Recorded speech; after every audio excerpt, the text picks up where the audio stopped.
Hello there, and welcome to my channel. I'm so glad you found your way here today.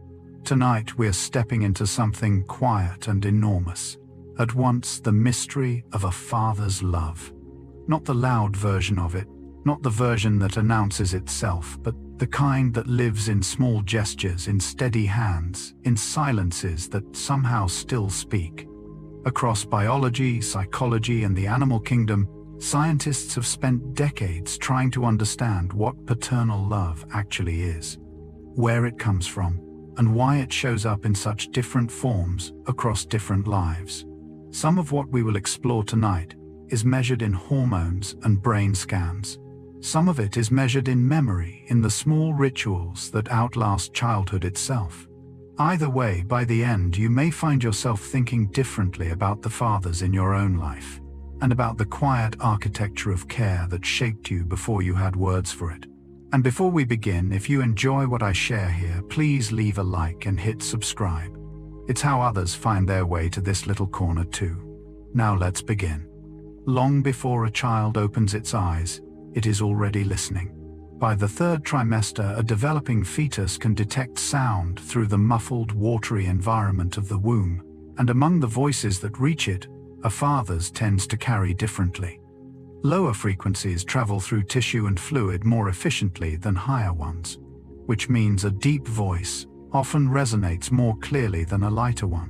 Researchers studying prenatal hearing have found that infants show recognition responses to voices they heard repeatedly before birth, responses that appear within hours of being born.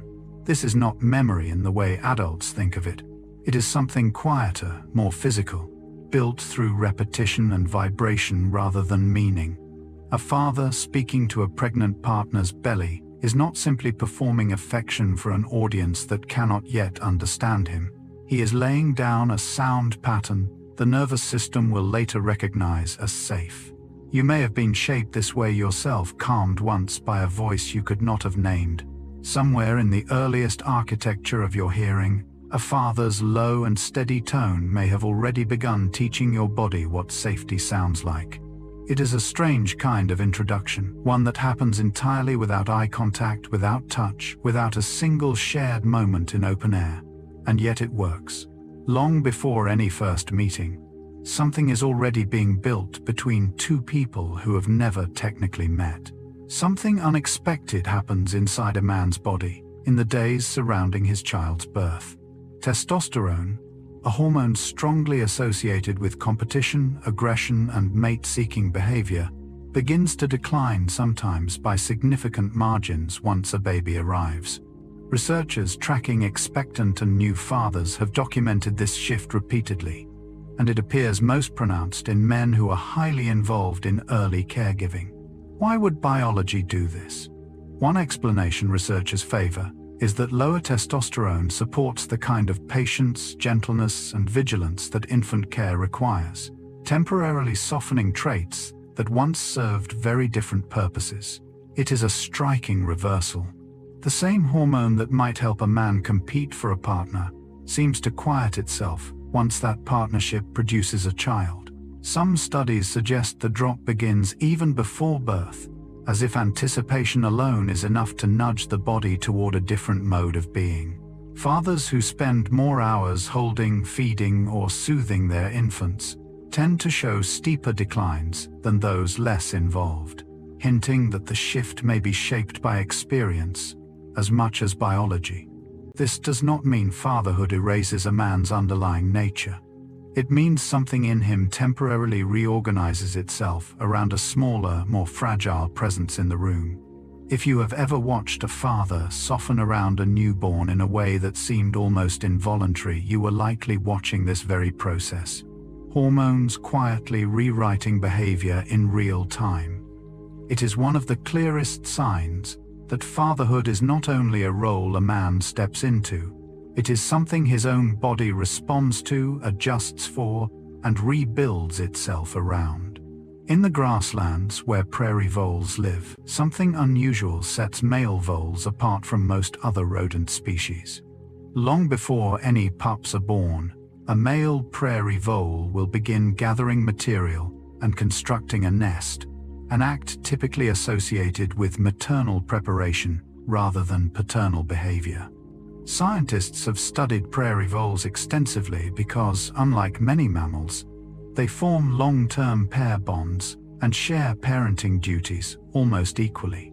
Nest building in males appears tied to this bonding process itself, triggered by proximity to a mate rather than by the arrival of offspring. In other words, the vole is not responding to a pup that already exists. He is preparing for one that has not yet arrived, guided by internal cues most researchers still do not fully understand.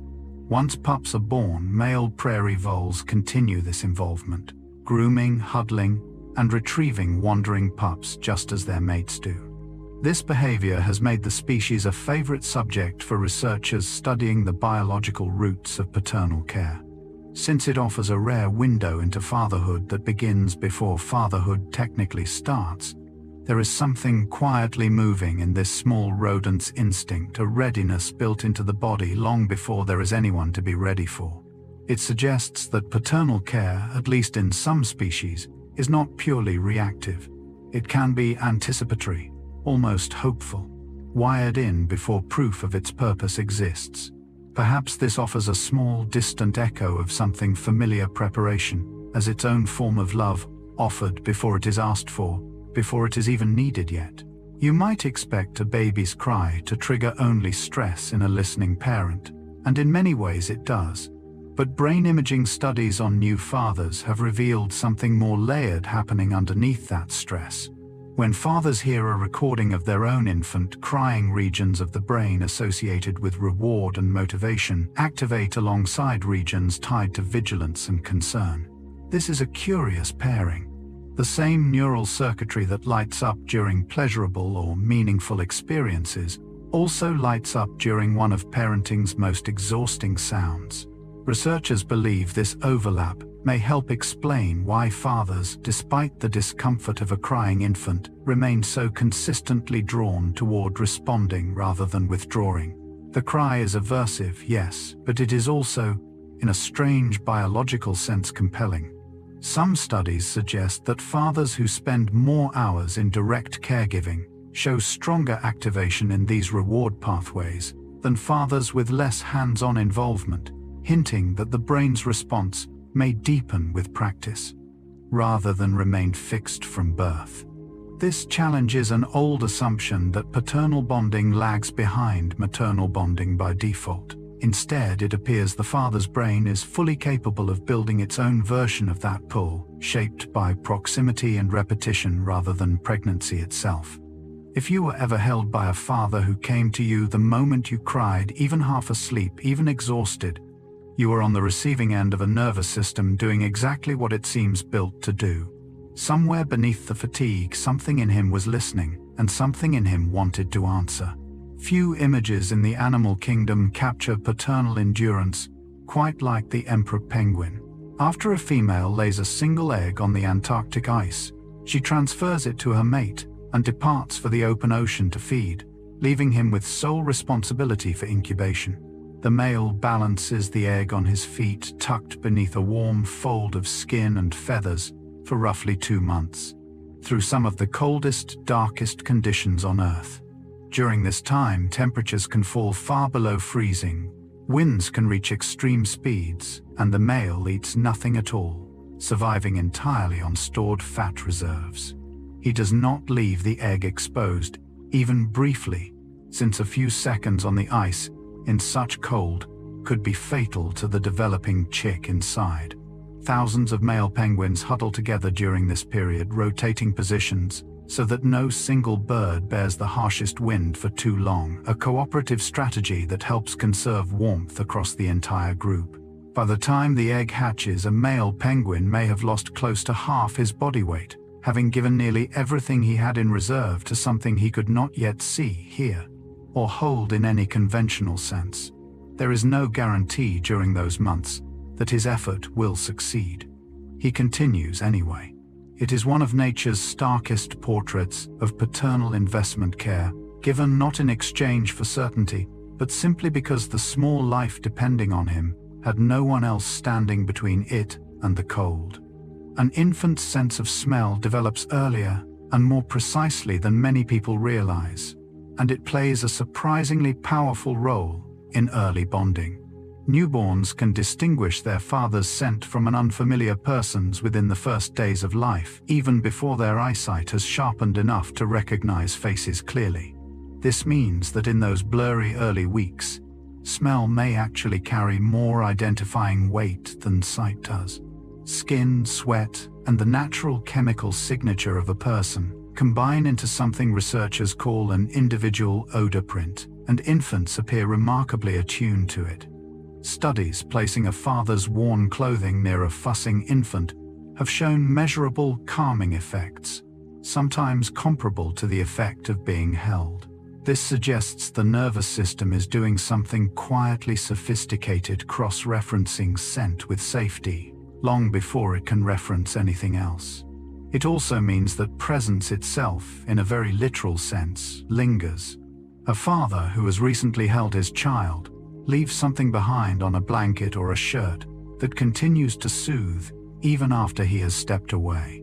Long before your father's face became a fixed, familiar shape to you, his scent may have already been doing quiet work in the background, a signal your body learned to trust before your mind understood why.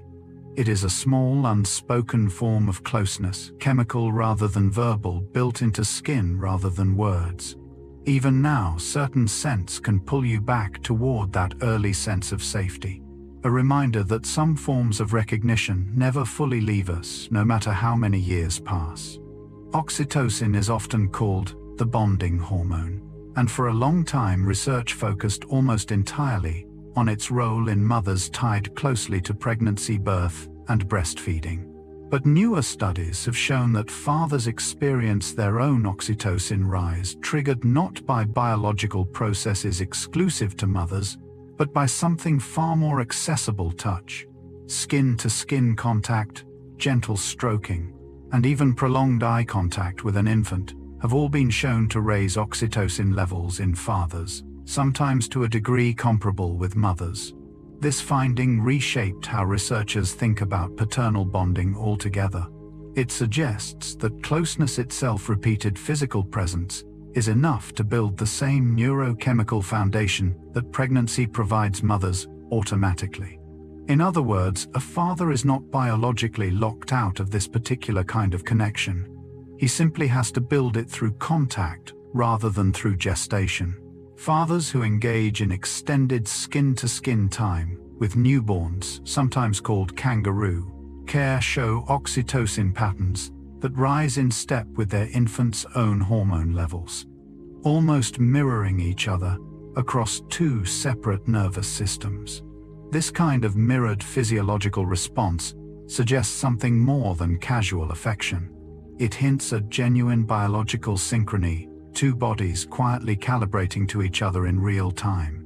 If you were held often as an infant, chances are this exact process happened between you and whoever held you. Oxytocin rising in both directions at once, an invisible thread tightening with every embrace. Love in this sense was never only a feeling. It was also quite literally a shared chemical event. Among titi monkeys, a small primate species native to South America, researchers observed something that overturned long-standing assumptions about which parent naturally takes the lead in infant care. In titi monkey families, fathers carry their infants for the majority of the day, often exceeding the time mothers spend in direct physical contact.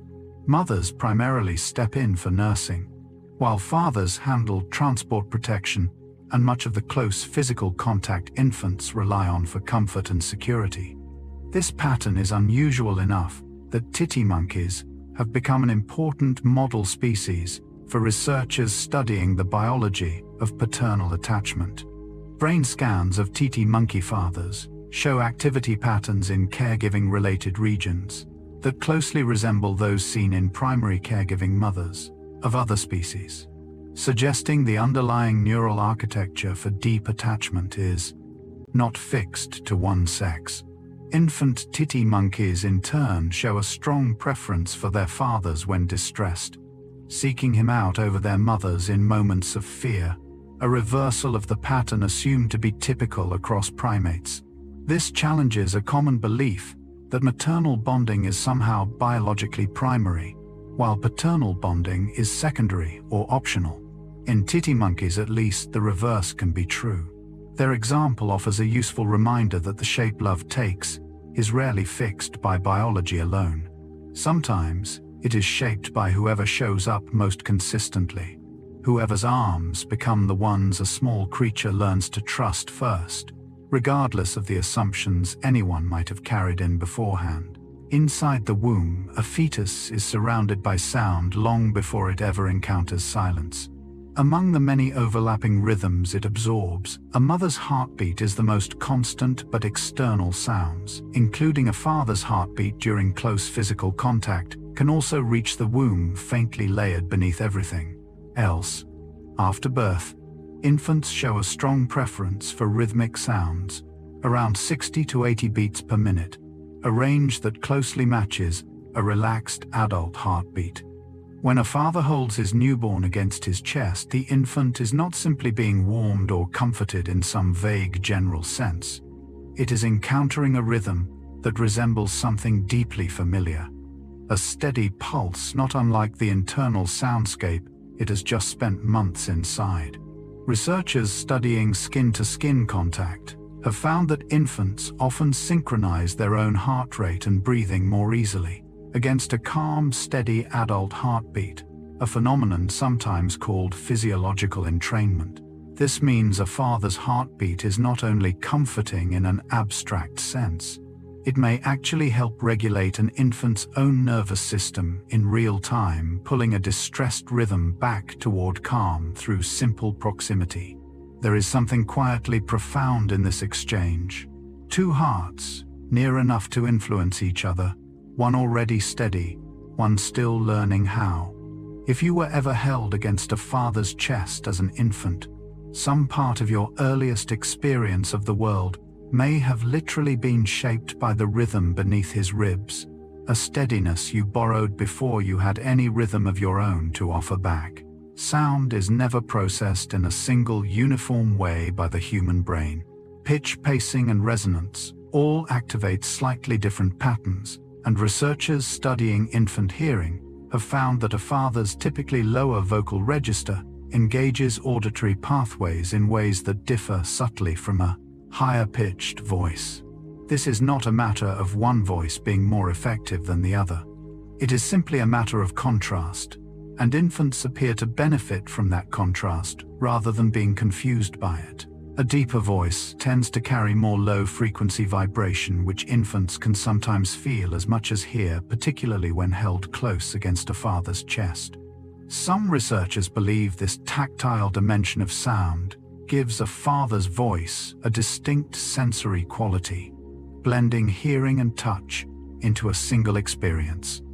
Infants exposed early to multiple vocal registers, rather than just one, tend to show broader auditory discrimination skills later on, suggesting that variety itself may offer a developmental advantage. In practical terms, this means a father speaking, humming, or singing to an infant is not simply offering a lower alternative to a mother's voice. He is offering something genuinely distinct, a different texture of sound that the developing brain learns to recognize and categorize on its own terms. Even the simplest bedtime murmur, spoken low and unhurried, becomes a kind of auditory landmark, something an infant's mind quietly files away as one more voice belonging to safety. Long before you understood a single word your father said, your ears were already learning the particular shape of how he said it. In many freshwater and marine environments, egg guarding falls entirely to the male, and among species like the jawfish and certain cichlids, this responsibility takes a striking physical toll. Male jawfish, for example, hold fertilized eggs directly inside their mouths for roughly 2 to 3 weeks, a behavior known as mouth brooding, during which they eat little or nothing at all.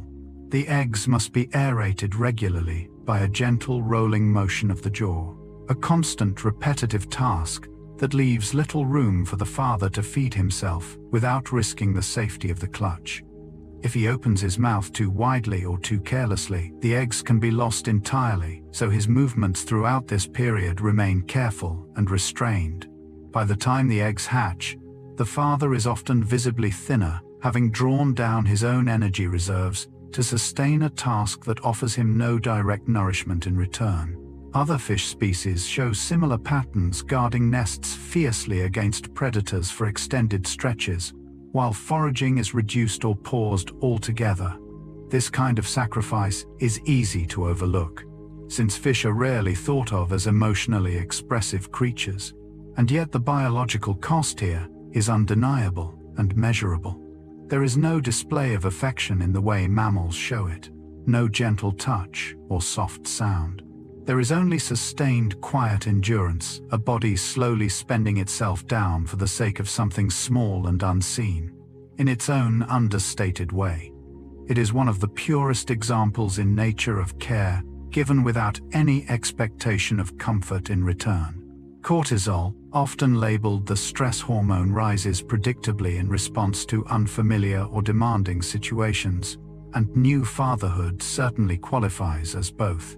Yet research on skin-to-skin contact, sometimes called kangaroo care, has found that fathers who hold their newborns directly against bare skin show measurable reductions in cortisol within a relatively short period of contact. This finding surprised early researchers who had expected the opposite, since new fathers often report feeling anxious, uncertain, and physically exhausted in those first days.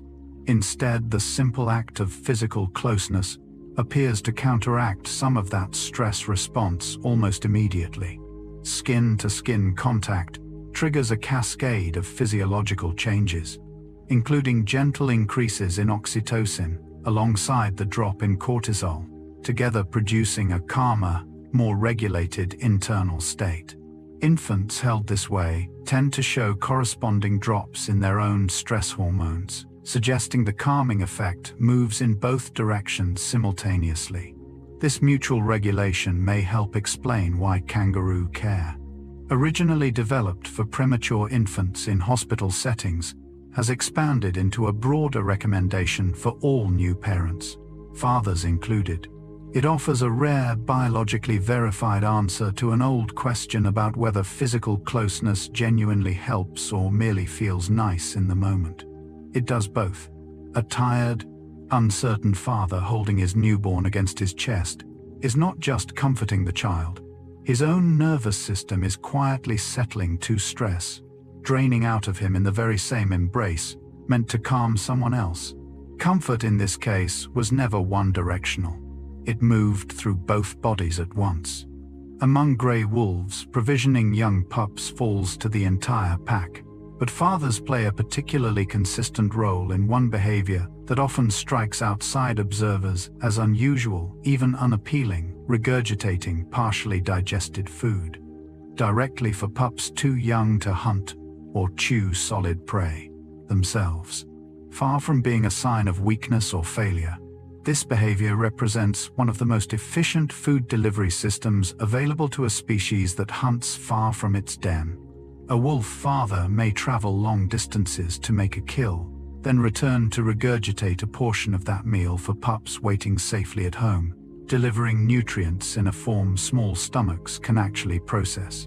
This act requires restraint as much as effort, since the father must resist consuming the entire meal himself, despite his own hunger, after a long hunt.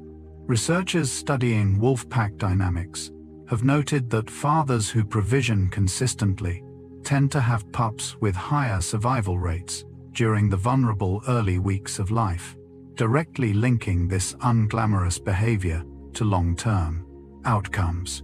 It is easy, from a human vantage point, to focus only on the visible parts of paternal care: the guarding, the playing, the visible presence. But some of the most vital forms of care happen in less visible ways, in effort spent far from view and delivered without any audience to witness it.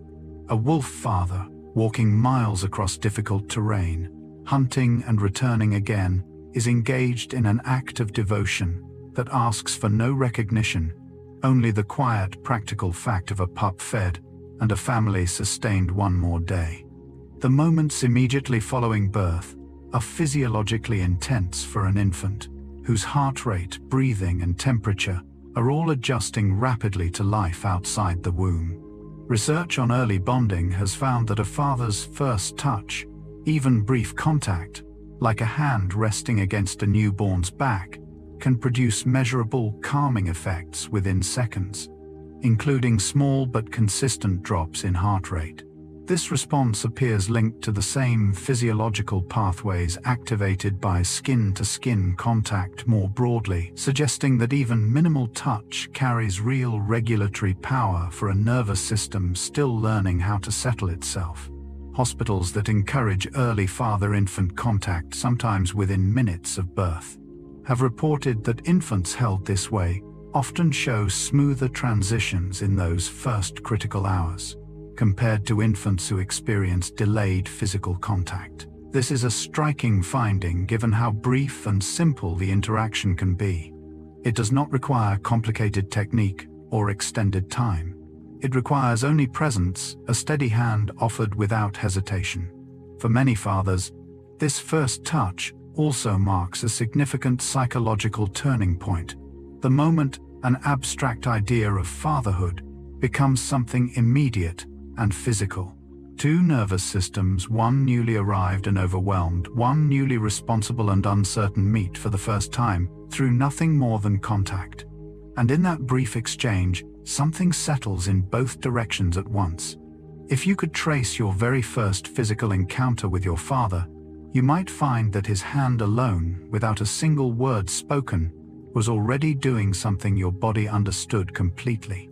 Marmosets, small primates native to South America, present one of the most extreme examples of paternal investment found anywhere among mammals.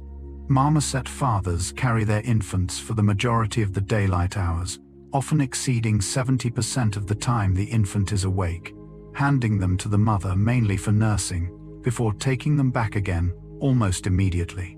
This is a demanding physical commitment, since marmoset infants are often born as twins, meaning a father may carry two clinging infants simultaneously, while foraging, climbing, and navigating the forest canopy. Researchers believe this intense involvement developed partly out of necessity, since twin births place unusually high energy demands on marmoset mothers, making shared carrying essential for infant survival rather than optional. Over time, this necessity appears to have shaped deeper behavioral and even hormonal changes in males with marmoset fathers, showing shifts in prolactin and testosterone that resemble patterns seen in highly involved human fathers. What makes marmosets particularly interesting to researchers is how visibly effortful this care is. There is no hiding it, no background provisioning happening out of sight. The father is quite literally covered in his offspring for most of the day, his own movement and comfort secondary to their need to be held. It offers a vivid, almost inescapable image of paternal devotion, care that cannot be delegated or minimized, because it is worn on the body itself, visible in every branch crossed and every careful encumbered movement made. Necessity shaped this behavior originally, but its result looks to any observer remarkably like devotion. Neuroscience has revealed that the transition into fatherhood leaves a measurable physical trace on the brain itself, not just on behavior or hormones. Brain scans comparing new fathers before and after the birth of a child have shown changes in gray matter density across regions associated with empathy, planning, and social understanding.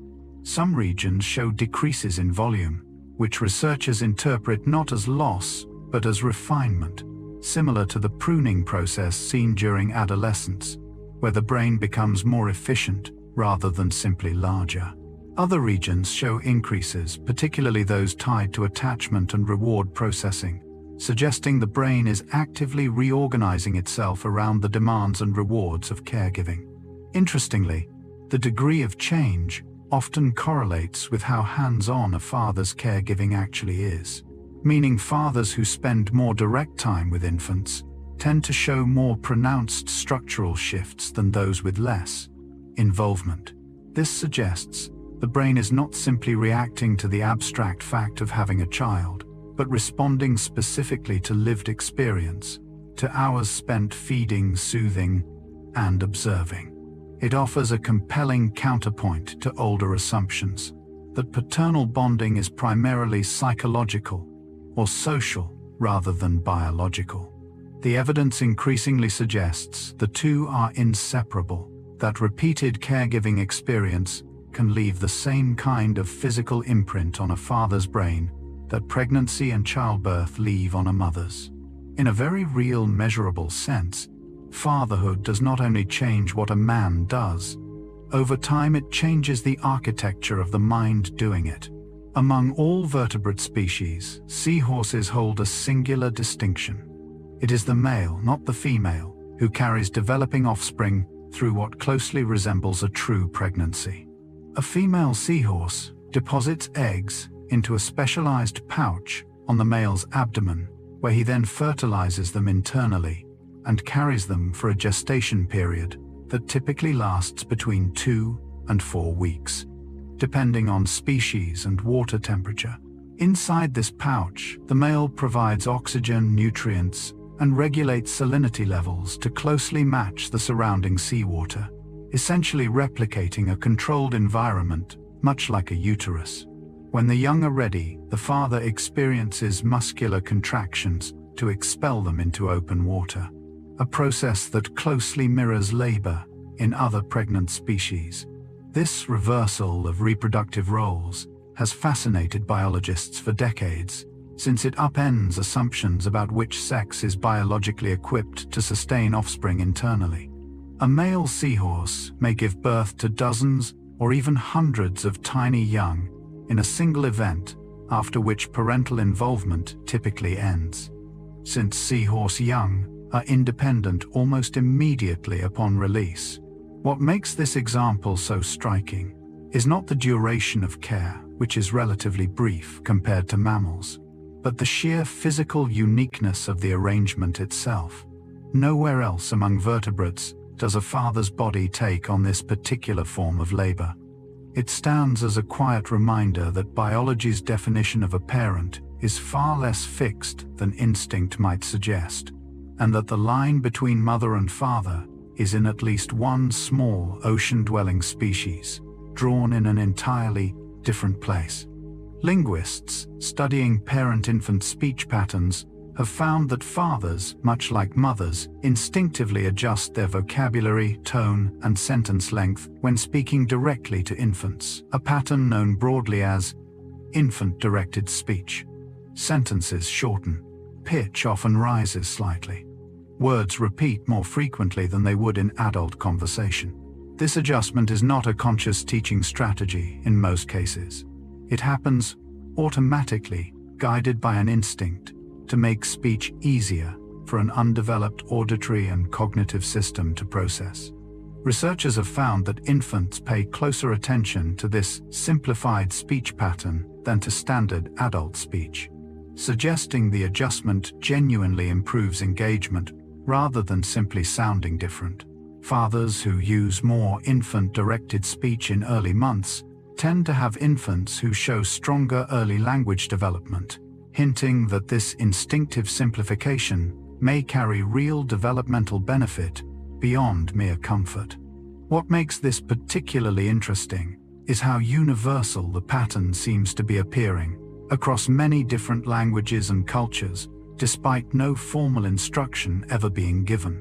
Something in the presence of a small developing listener seems to draw this adjustment out naturally, almost involuntarily, from adults who would otherwise never simplify their speech this way. A father narrating a diaper change or a bedtime routine in short, repetitive phrases is not simply filling silence. He is, without realizing it, calibrating an entire communication system specifically for the smaller mind in front of him, laying early groundwork for language, one repeated gentle phrase at a time. In most wild rat populations, males show little interest in pups and can even behave aggressively toward them under certain conditions. Yet laboratory studies have found something remarkable. Male rats repeatedly exposed to pup-related cues including scent and distress calls can begin displaying nurturing behaviors within a surprisingly short window, sometimes within days. This shift includes retrieving pups that wander from the nest, grooming them, and even adopting a hunched protective posture over them, behaviors typically associated only with maternal rats. Researchers believe this rapid change is driven by hormonal and neural shifts, triggered specifically by consistent exposure, rather than by any innate paternal instinct present from birth.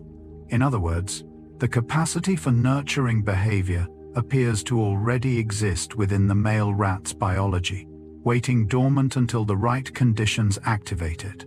This finding has significant implications beyond rats themselves, since it suggests that caregiving behavior in males, more broadly, may be less about fixed biological destiny and more about responsiveness to environment and repeated exposure. A father does not necessarily arrive prepared with instinct fully formed. Sometimes the instinct arrives gradually built through proximity, through repeated small moments of exposure that slowly reshape behavior from the inside out. There is something quietly hopeful in this. It suggests that closeness itself can be transformative, that simply staying near, showing up again and again, can awaken a kind of care that might not have announced itself any other way. Presence, it turns out, can be its own teacher. Among the earliest sounds, an infant learns to distinguish and respond to laughter, holds a special place distinct from ordinary speech in both its acoustic pattern and its emotional signal. A father's laugh, often lower and more resonant than other sounds in an infant's environment, tends to stand out clearly against a general soundscape of routine speech and background noise. Infants as young as a few months old show recognizable responses to laughter, including increased attention and eventually reciprocal smiling, long before they can understand any of the words surrounding it. Researchers studying infant social development suggest that laughter functions as an early, low-stakes signal of safety and positive emotion, one that requires no verbal comprehension to register. A father who laughs easily and often during play may be offering his infant one of the clearest, most repeated cues that this environment is safe and this person is a source of joy. Over time, infants begin actively seeking to provoke this sound, repeating a silly gesture or expression specifically because it worked once before. An early and remarkably sophisticated form of social learning. This back and forth, an infant testing what earns a father's laugh and a father laughing in genuine response, becomes one of the very first real conversations between the two of them, built entirely without words. Long before either of you could have explained what was happening, something delightfully simple was already taking shape between you, a shared rhythm of effort and reward, built one small laugh at a time. Of the roughly 4,000 recognized mammal species on Earth, only a small fraction, generally estimated around 5%, show any significant form of direct paternal care. This makes species like humans, wolves, marmosets, and certain rodents genuine outliers within the broader mammalian world, rather than representatives of some universal norm. In most mammalian species, reproduction concludes a male's biological involvement almost entirely with mothers bearing the full weight of gestation, nursing, and protection alone.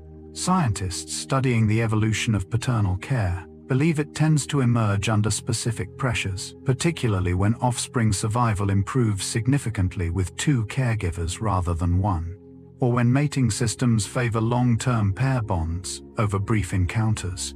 Species that rely on extended infant dependency, slow physical development, or particularly harsh environments seem more likely to develop paternal involvement over evolutionary time, since the cost of losing offspring becomes too high for a single caregiver to reliably prevent. Humans fall firmly into this rare category. With unusually long childhoods and complex developmental needs that historically made two involved caregivers a significant survival advantage.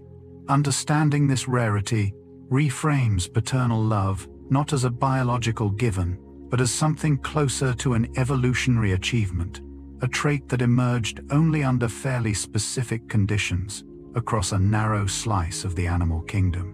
When you consider how uncommon this behavior actually is among mammals, broadly, an involved father becomes something worth noticing rather than assuming.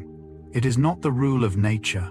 It is closer to nature's occasional hard-won exception, one that happened to shape the story of our own species rather significantly. Researchers studying expectant fathers have found that hormonal changes associated with paternal bonding do not wait for birth to begin. In the weeks leading up to a child's arrival, many men show measurable shifts in hormones, including testosterone, cortisol, and prolactin changes that closely track the pregnancy timeline of their partner. This suggests something more complex than a simple reaction to a newborn's arrival. It hints at an anticipatory biological process, one shaped by proximity to a pregnant partner, exposure to her own hormonal signals, and possibly even shared environmental and behavioral cues during those final weeks. Some researchers propose that close physical and emotional closeness with a pregnant partner may itself help trigger these shifts, meaning a father's body can begin adjusting to impending fatherhood well before the moment of birth itself. Prolactin, a hormone closely tied to caregiving and nurturing behavior across species, often rises modestly in expectant fathers during this same window, mirroring on a smaller scale changes seen in expectant mothers. This challenges the simple assumption that fatherhood is purely a role assumed at birth, activated instantly and externally by the sight of a newborn. Instead, evidence suggests something closer to a slow biological unfolding, quietly preparing a father's body and mind in the background long before the moment officially arrives.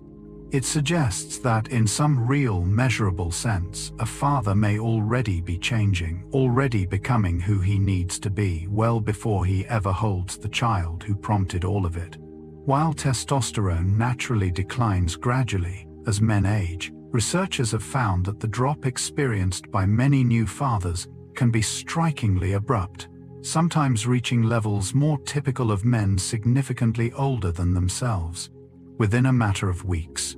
This is a notable finding, since testosterone decline is usually a slow process spread across years, tied closely to natural aging rather than sudden life events. Fatherhood appears to be one of the few circumstances capable of accelerating this shift on a much faster timescale. Researchers believe this rapid decline is closely linked to increased caregiving involvement with fathers who spend more time in direct infant care, showing steeper reductions than those less involved. The effect appears temporary rather than permanent, for most men with testosterone levels often gradually recovering as children grow older and require less intensive daily care. Scientists studying this phenomenon suggest it may represent an evolved biological trade-off, temporarily deprioritizing traits associated with competition and mate-seeking in favor of traits better suited to patient, attentive caregiving. It is a striking example of how flexible human biology can be under the right circumstances, adjusting itself not over a lifetime, but within the compressed timeline of early parenthood. A father, in this period, may feel both physically and emotionally like a different version of himself, calmer in some ways, more attuned in others. Biology, it turns out, is fully capable of meeting the moment, reshaping itself rapidly around whatever a small, dependent life happens to need most right now. The full scope of paternal sacrifice among emperor penguins becomes even clearer when measured in time. From the moment a female transfers her egg to her mate until the chick eventually hatches and the female returns from feeding at sea, a male emperor penguin may go without eating for well over 100 consecutive days. To put this in more relatable terms, this is roughly equivalent to a person going without food for over 3 months straight, relying entirely on stored body fat to survive extreme cold, while performing a task that demands constant vigilance. During this period, the male's body weight can drop dramatically, sometimes by close to half, as fat reserves are steadily consumed simply to maintain body heat and basic function. Despite this extreme physical toll, the male continues to protect the egg without pause, standing through blizzards and temperatures that can fall to some of the harshest recorded anywhere on the planet. Researchers who study these colonies describe a striking image: thousands of males standing together in tight formations, rotating positions constantly so that the harshest winds are shared collectively rather than endured individually by any single bird for too long. When the fast finally ends and the female returns, often almost unrecognizable to her own mate, after such prolonged separation, the male is frequently at the very edge of his physical limits. Few examples in nature demonstrate paternal endurance quite this starkly. A father giving nearly everything his body has, simply to keep one small, unseen life safe until someone else could finally take over. Neuroscientists studying parental brains have identified what researchers sometimes call the parental caregiving network, a set of interconnected brain regions activated during caregiving behavior across both mothers and fathers. While this network overlaps significantly between the sexes, brain imaging studies have also revealed distinct differences in how strongly certain regions activate, depending on parental role and level of involvement. In mothers, regions tied to emotional processing tend to show particularly strong activation, likely shaped in part by pregnancy and childbirth. In highly involved fathers, researchers have found stronger activation in regions associated with social cognition and problem-solving areas, involved in understanding another person's needs and anticipating outcomes. Interestingly, primary caregiving fathers, including those raising children without a co-parenting mother present, often show brain activation patterns that shift to more closely resemble typical maternal patterns, suggesting the brain adapts significantly based on actual caregiving experience rather than sex alone. This finding has reshaped how scientists think about parental bonding altogether, moving away from a strict biological division between mothers and fathers and toward a more flexible model, shaped heavily by real lived involvement. In essence, the brain appears to respond less to fixed biological categories and more to accumulated hours of attentive caregiving itself. Whoever shows up consistently, whoever learns an infant's cues through repeated close attention, appears to develop the neural architecture suited to that role, regardless of starting point. Fatherhood in this light is not a lesser or secondary version of parental bonding. It is its own fully formed, biologically supported path toward the same deep attachment. Long-term developmental studies, tracking children from early childhood into adulthood, have found that consistent paternal involvement correlates with measurable differences in outcomes many decades later, spanning areas including emotional regulation, academic achievement, and relationship stability. These studies are careful to note correlation rather than strict causation, since countless other factors shape a person's life over such a long span of time. Still, the consistency of these findings across multiple large-scale studies, spanning different countries and cultural contexts, has led researchers to take the patterns seriously as a meaningful developmental factor. Children who experienced high levels of paternal engagement in early childhood, including regular play conversation and emotional responsiveness, tend to show greater resilience when facing stress later in life, along with generally higher reported life satisfaction in adulthood. Researchers believe consistent early engagement may help build a stable internal template for security, one a child continues to draw upon well beyond childhood itself, long after daily paternal presence has naturally changed in form. This does not mean a difficult or absent early relationship with a father determines an unchangeable outcome, since human development remains remarkably adaptable throughout life. But it does suggest that early paternal presence, in whatever consistent form it takes, tends to leave a lasting imprint, quietly woven into a person's sense of stability, decades before that person could have consciously recognized its influence. Somewhere in your own adult resilience, echoes of very early experience may still be quietly present, shaping how steady you feel even now. Among many migratory bird species, paternal provisioning takes on a scale that is difficult to fully appreciate without converting it into more familiar terms.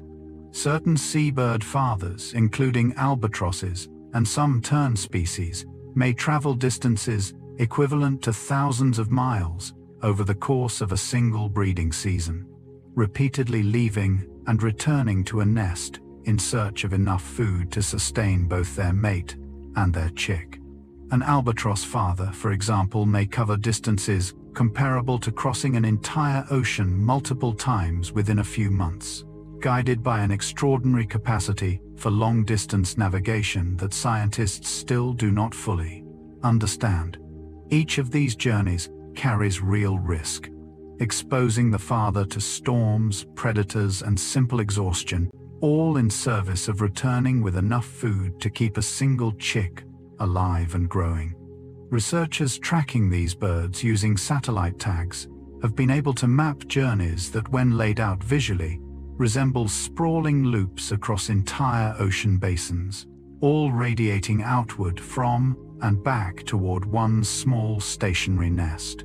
What makes this particularly striking is the asymmetry involved. An adult bird capable of vast, self-sufficient flight repeatedly chooses to return to a single fixed point again and again for the sake of one dependent chick that cannot yet fly at all. There is something quietly poetic in this repeated return freedom used entirely in service of responsibility. Every journey ends not somewhere new but back at the same modest nest, because something small and waiting there matters more than anywhere else the father's wings could otherwise take him. Among primates, few traits show as much variation from species to species as paternal investment. At one extreme sit species like titi monkeys and marmosets, where fathers carry, groom, and protect infants extensively, sometimes exceeding maternal involvement. At the other extreme sit species where males show virtually no direct involvement in offspring care whatsoever, focusing entirely on other social or reproductive priorities. Researchers studying this wide variation have found it correlates closely with mating systems, since species with stronger pair bonding and higher paternity certainty tend to show significantly more paternal investment than species with more dispersed mating patterns. This makes intuitive sense from an evolutionary standpoint. A male is far more likely to invest heavily in offspring he can be reasonably confident are genetically his own, and mating systems that increase this certainty appear to open the door to greater caregiving behavior over evolutionary time. Humans sit somewhere along this wide spectrum, capable of significant paternal investment under the right social and relational conditions, though not biologically guaranteed to display it in every circumstance the way some more consistently monogamous species are. This variation across primates offers an important insight into our own species. Paternal love, at least from a biological standpoint, is not simply switched on by fatherhood itself. It tends to flourish most fully within conditions of trust, closeness, and sustained relationship conditions that, when present, allow this capacity to develop as fully and richly as it does in our most attentive primate relatives. Language researchers studying early childhood development have quantified something that might otherwise remain abstract: the sheer volume of language a child absorbs through regular reading with a parent. A father who reads aloud for even a modest amount of time each day exposes his child to tens of thousands of additional words over the course of a single year, words layered with vocabulary, sentence structure, and storytelling patterns a child would not necessarily encounter through everyday conversation alone. This cumulative exposure compounds significantly over several years of consistent reading, contributing to a measurably larger vocabulary by the time a child enters school, compared to children with less frequent exposure to read aloud. Language. Beyond vocabulary alone, shared reading time introduces a child to narrative structure, cause and effect, and emotional nuance conveyed through story, all absorbed gradually through repetition, rather than direct instruction. Researchers have also noted a secondary benefit that has little to do with language itself. The physical closeness and shared attention involved in reading together tends to strengthen the emotional bond between parent and child, layering connection directly on top of cognitive development. A father reading the same well-worn story for perhaps the 100th time is not simply repeating familiar words for his own sake. He is steadily building an enormous, invisible foundation of language and trust, one quiet page at a time, largely without either of them ever consciously tracking the scale of what is slowly accumulating between them. Among certain frog species, including the Darwin's frog native to South America, paternal care takes an unusually direct physical form. After a female lays eggs, the male, rather than leaving them exposed to predators and environmental risk, takes the developing eggs directly into his own vocal pouch, the same structure typically used for calling. Inside this pouch, the eggs continue developing, protected from the outside world, until they eventually emerge as fully formed juvenile frogs rather than free-swimming tadpoles. This means the father is not simply guarding his offspring from a distance. He is quite literally carrying them inside his own body for an extended stretch of their early development. A striking example of internal paternal care rarely seen outside of a small handful of species. During this period, the father's own vocal function is effectively repurposed entirely for protection rather than communication, a temporary trade-off he accepts for the safety of his offspring. Researchers studying this species have noted that survival rates for eggs carried this way are significantly higher than those left exposed in typical pond environments, suggesting the behavior carries genuine evolutionary advantage despite its unusual, almost uncomfortable sounding mechanism. It is easy from a human vantage point to overlook how physically strange and demanding some forms of paternal care can be across the animal kingdom. Yet here, in a small, unassuming frog, is one of nature's more literal illustrations of a father, quite simply making room inside his own body for something small and vulnerable to safely grow. Long-term time-use studies tracking parental behavior across several decades have documented a significant shift in how much direct time fathers spend with their children. Compared to 1965, fathers today spend roughly 3 times as much daily time engaged directly in childcare, a substantial shift that reflects broader changes in social expectations to workplace flexibility and cultural attitudes toward fatherhood itself. This increase spans a wide range of activities, from feeding and physical care to play, conversation, and educational engagement, suggesting the shift is not confined to any single narrow category of involvement. Researchers studying this trend point to several contributing factors, including greater numbers of mothers entering the workforce, evolving cultural expectations around shared parenting, and a gradual erosion of older assumptions that caregiving belonged primarily, if not exclusively, to mothers. This shift did not happen instantly. It unfolded gradually across generations, shaped by countless individual fathers making different choices than the fathers before them had made. Choices that slowly accumulated into a broader cultural pattern. What makes this shift particularly meaningful is that it reflects active behavioral change rather than simple biological inevitability, since nothing about human male biology changed significantly in 60 years. What changed was permission, expectation, and opportunity, and fathers, given the space to be more present, have consistently moved in that direction. If your own father was more present in your life than his own father may have been in his, you were in a very real sense part of a broader, ongoing cultural shift, decades in the making. Physiological synchrony, the phenomenon where two people's biological signals begin to mirror each other during close interaction, has been documented extensively between parents and children, including specifically between fathers and parents, their children during moments of distress. Studies measuring cortisol levels in fathers and children simultaneously have found that when a child experiences a stressful event, a father's own cortisol can rise in tandem, even when he is not directly experiencing the stressor himself. This suggests something beyond simple empathy in the abstract sense.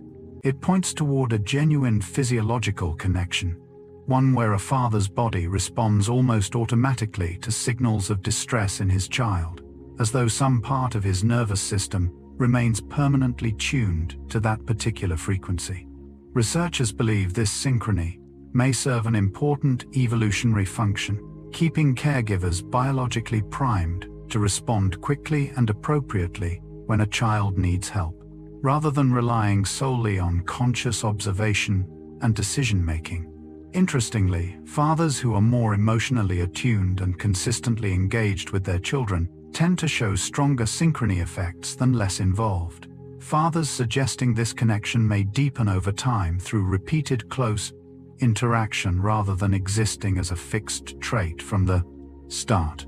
There is something quietly moving in the idea that a father's own stress response can rise simply because his child nearby is struggling, his body responding to a distress that technically belongs to someone else entirely.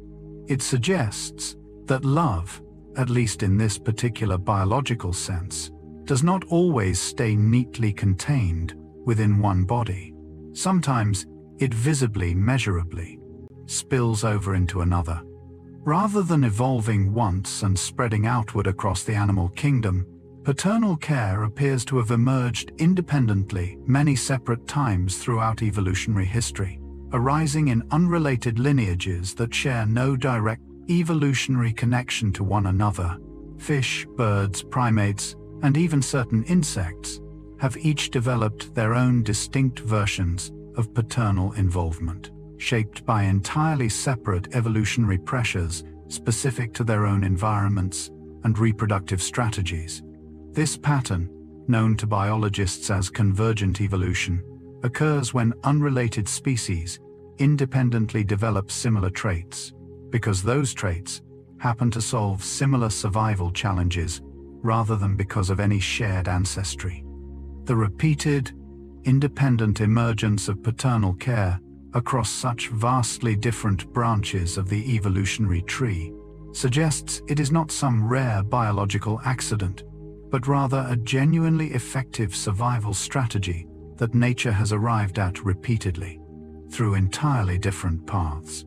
Researchers studying this pattern find it particularly compelling because it implies paternal care solves a real, recurring problem across very different ecological contexts, whether that problem involves harsh climates, vulnerable offspring, or environments where two caregivers meaningfully outperform one. In each case, evolution seems to have quietly rediscovered the same basic solution. A second caregiver improves the odds of survival meaningfully enough to be worth the cost involved. There is something reassuring in this pattern, a reminder that paternal love is not some fragile evolutionary afterthought present only by chance in a handful of species. It is instead a solution nature has found worth arriving at again and again across wildly different creatures facing wildly different challenges, all converging on the same essential answer. At the most basic biological level, a father's genetic contribution to a child is exactly equal in size to a mother's, with each parent contributing precisely half of the child's total genetic material through a single sperm and egg cell respectively.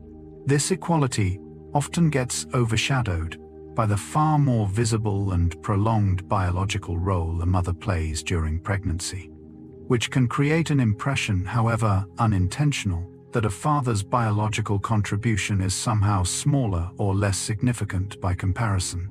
Genetically speaking, this impression does not hold up.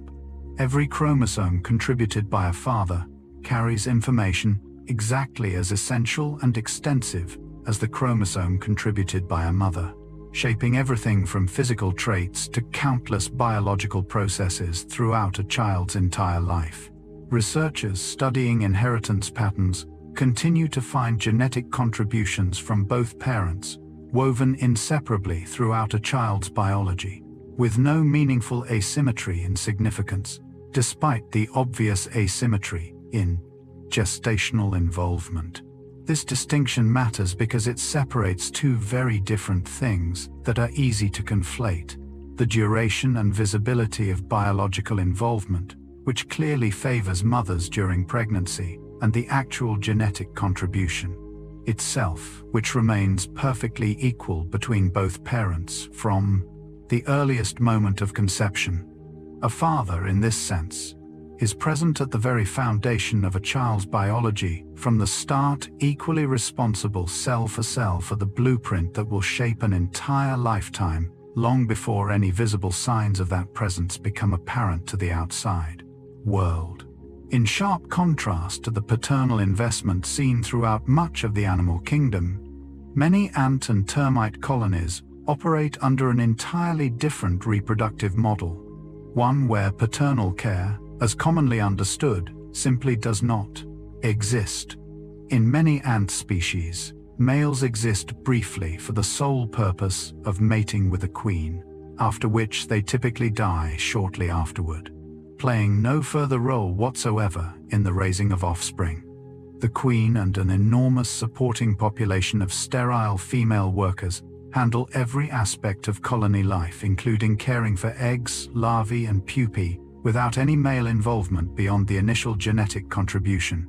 This model stands as a useful contrast point when considering paternal care across nature more broadly, since it demonstrates that complex, highly organized societies are entirely capable of thriving without paternal involvement of any kind. Termite colonies differ somewhat, since a king termite typically remains alongside the queen for an extended period, but even here, direct caregiving responsibilities fall almost entirely to specialized worker termites, rather than to the king himself. Biologists studying these insect societies emphasize that evolution shapes caregiving strategies based entirely on what works best for a given species' specific survival needs, with no single universal template applying across all of nature. Paternal care, where it exists, is not some evolutionary requirement imposed uniformly on every species. It is one strategy among many, selected only where it genuinely improves survival odds, absent entirely in systems like these ancient insect colonies that found other paths towards success. Researchers studying paternal brain development have found that fathers who actively engage during pregnancy, through activities like attending medical appointments, talking to the unborn child, or simply staying closely attuned to their partner's pregnancy, show measurably different neural responses after birth compared to fathers with less prenatal involvement. Brain imaging conducted in the months following birth has revealed that these prenatally engaged fathers often display stronger activation in regions associated with empathy and attentiveness when exposed to infant-related cues, such as photographs or recordings of their own child. This suggests that paternal bonding may not begin cleanly at birth as a single triggered event, but rather build gradually, shaped significantly by whatever engagement occurred in the months leading up to it. Researchers believe this pattern reflects a broader principle seen throughout parental neuroscience. The brain adapts based on actual experience and attention, not simply based on biological milestones like birth itself. A father who spends months anticipating, preparing, and emotionally engaging with an unborn child appears to arrive at birth already partway along a neural pathway that other less engaged fathers must begin building entirely from scratch. This does not mean fathers who become involved later cannot build equally strong bonds over time, since the brain remains adaptable well beyond those early months. but it does suggest that early attention matters, that engagement offered, even before a child is born, quietly shapes the biological groundwork for connection that follows. Presence, it seems, can begin accumulating its effects long before there is anyone yet to hold. Among primates broadly, one of the strongest predictors of how much direct care a father provides to his offspring is something researchers call paternal certainty, meaning how confident a male can reasonably be that a given offspring is, genetically his own. Species with mating systems that increase this certainty, particularly those favoring stable pair bonds over more dispersed mating patterns, consistently show higher levels of paternal investment across generations. This pattern makes evolutionary sense, since investing significant time and energy into offspring carries real biological cost, and that cost is most easily justified when the genetic payoff is reasonably assured. Species with more promiscuous mating systems where paternal certainty is naturally lower tend to show correspondingly reduced paternal involvement with males, often directing their energy instead toward seeking additional mating opportunities rather than caregiving. Researchers studying this pattern across dozens of primate species have found it remarkably consistent, reinforcing the idea that paternal care, from a purely evolutionary standpoint, tends to flourish specifically within conditions of trust and relational stability. Humans, with our capacity for long-term pair bonding, fall into a category where paternal certainty can be quite high, creating favorable evolutionary conditions for exactly the kind of deep paternal investment observed throughout much of our species' history and across many cultures today. This offers a quiet insight into why stable, trusting relationships often correlate with especially engaged fatherhood. Trust, at least evolutionarily speaking, appears to be one of the very conditions that allows paternal love the room it needs to fully develop. Researchers studying stress hormone patterns among primary caregiving parents have found something that challenges older assumptions about biological differences between mothers and fathers. When fathers take on primary caregiving responsibilities, whether as single parents or as the main daytime caregiver in a household, their cortisol patterns across the day often closely mirror those typically observed in primary caregiving mothers. This includes the same general rhythm of elevated morning cortisol, followed by a gradual decline through the day, a pattern closely tied to sustained attentiveness and responsiveness to a child's needs. This finding suggests that certain hormonal patterns, once assumed to be inherently maternal, may actually be more closely tied to the caregiving role itself, rather than to biological sex. In other words, the body appears to respond to the demands of the job, so to speak, regardless of who is performing it. Single fathers, who must manage the full scope of caregiving responsibilities without a co-parent sharing the load, often show particularly pronounced versions of this pattern, their physiology adapting fully to meet the sustained demands placed upon them. This research has meaningfully shifted how scientists think about parental biology more broadly, moving away from strict, sex-based assumptions and toward a more flexible understanding, shaped primarily by lived experience and actual responsibility. A father managing bedtime meals and comfort entirely on his own is not performing some diluted version of maternal care. His body, in very real physiological terms, is doing precisely the same demanding work, adapting itself just as completely to meet it. Among several primate species, including chimpanzees and certain baboon populations, researchers have documented a behavior that offers a rare and striking glimpse into the emotional depth of paternal bonds. Fathers, and sometimes other close male relatives, have been observed carrying a deceased infant for extended periods, sometimes lasting several days, before eventually releasing the body. This behavior closely mirrors grief responses, more commonly documented in mothers, and its presence in fathers challenges older assumptions that paternal attachment might be somehow shallower or less emotionally significant than maternal attachment. Researchers observing these events describe visible changes in behavior during this period, including reduced feeding, decreased social interaction, and a kind of persistent, almost searching attentiveness directed toward the deceased infant. While scientists remain cautious about definitively labeling this behavior as grief in the full human emotional sense, the pattern is difficult to explain through purely practical or instinctive terms alone, given how much energy and vigilance it demands for no apparent survival benefit.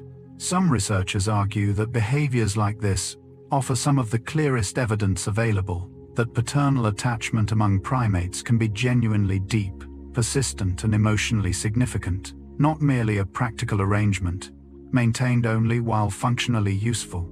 It is a difficult, quietly devastating image, a father unwilling to fully let go, carrying something he can no longer help, simply because some part of him has not yet found a way to stop. In its own way, it may be one of nature's most honest illustrations of how real paternal love actually runs.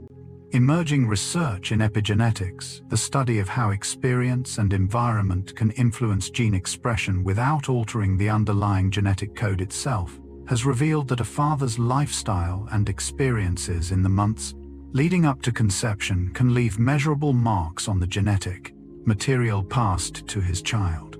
Factors including diet, stress levels, and overall health during this period appear capable of influencing certain epigenetic markers carried within sperm markers that may subsequently affect gene expression patterns in offspring.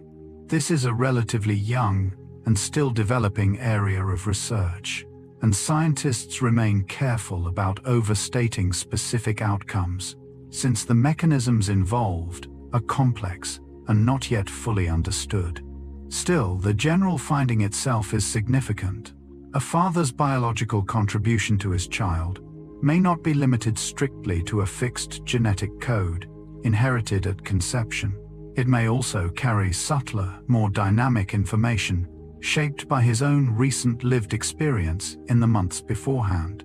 This adds an unexpected layer to the idea of paternal influence, suggesting that a father's well-being before a child is even conceived may already be quietly woven into that child's biological starting point.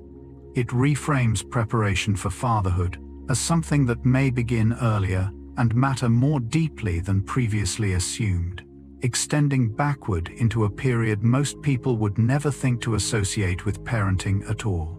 In a very real sense, a father may already be shaping his child's biology before that child exists in any recognizable form, care beginning even earlier than anyone previously imagined it could. Long before you could speak, your body was already communicating constantly through small movements, subtle changes in breathing, tension held in tiny fists or released in a slow exhale. And somewhere in those earliest weeks, your father was learning to read all of it, mostly without realizing he was doing so. Researchers studying early parent-infant interaction describe this as a kind of non-verbal fluency, one built entirely through repetition and close attention rather than explicit instruction. A father holding a fussing infant learns through trial and error which position eases tension, which motion slows, a racing cry, which quiet pressure against the back seems to settle something unsettled. None of this arrives instantly. It builds gradually, night after night, through countless small adjustments most people never consciously track or remember later. And yet the learning is real, encoded somewhere in muscle memory and instinct refined through sheer repetition. This is one of the quieter, less celebrated forms of paternal love, unfolding almost entirely without language, built through hands rather than words. You may not remember any of this learning happening since it occurred long before conscious memory begins. But your body may remember it in its own way, some part of you still recognizing, even now, the particular shape of comfort offered by hands that spent so many early hours learning exactly what you needed, long before either of you had any words to describe what was happening between you. Developmental researchers studying parent-child play have identified a distinct category, often associated more strongly with fathers than mothers.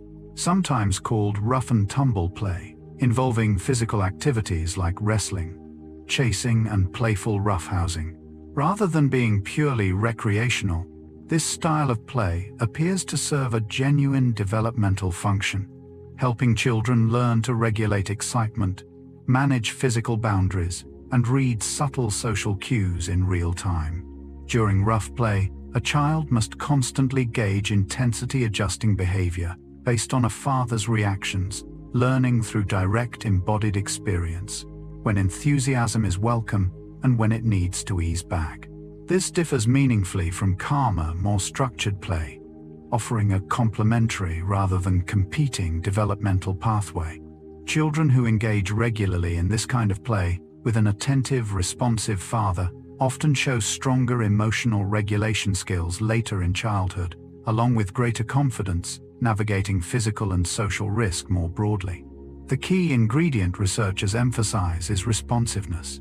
A father who remains attuned to a child's cues during rough play, easing off the moment real distress appears, teaches regulation far more effectively than a father who plays without that same careful attention. This particular style of connection, energetic, physical, sometimes loud, is easy to underestimate compared to quieter, more visibly tender moments. But underneath the noise and movement, something genuinely important is happening.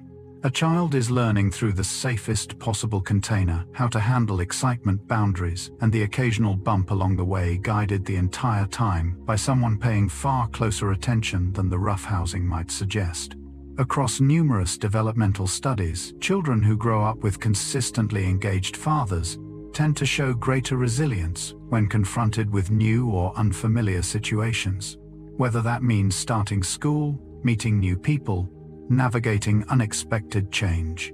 Researchers believe this connects closely to the concept of a secure base, a psychological term describing the sense of safety a child carries internally built through consistent, responsive early relationships.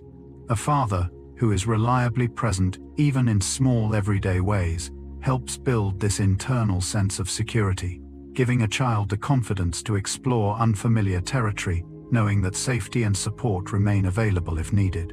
This does not mean children need a father figure who eliminates every challenge or difficulty from their path. In fact, researchers note that fathers who encourage manageable risk-taking, allowing a child to climb a bit higher or try something slightly outside their comfort zone, often contribute meaningfully to this same resilience, teaching children through direct experience that discomfort can be survived and even enjoyed.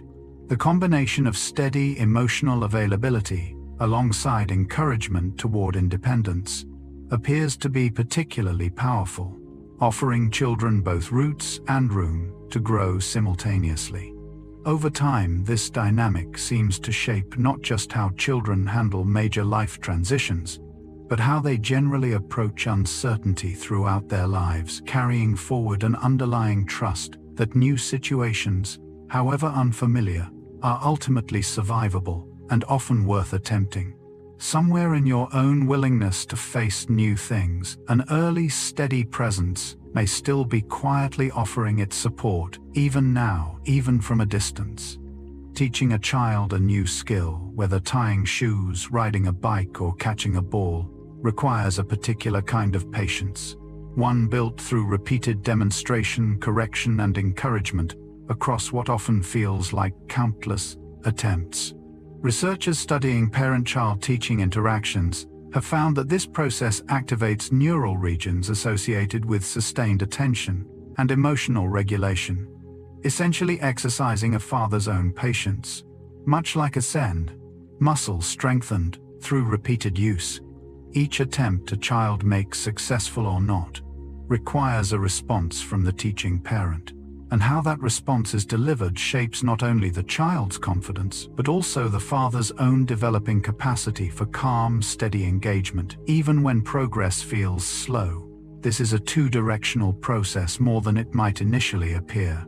The child is learning a new physical or cognitive skill, certainly, but the father is simultaneously practicing his own restraint, his own ability to remain steady through repetition, without frustration overtaking the moment.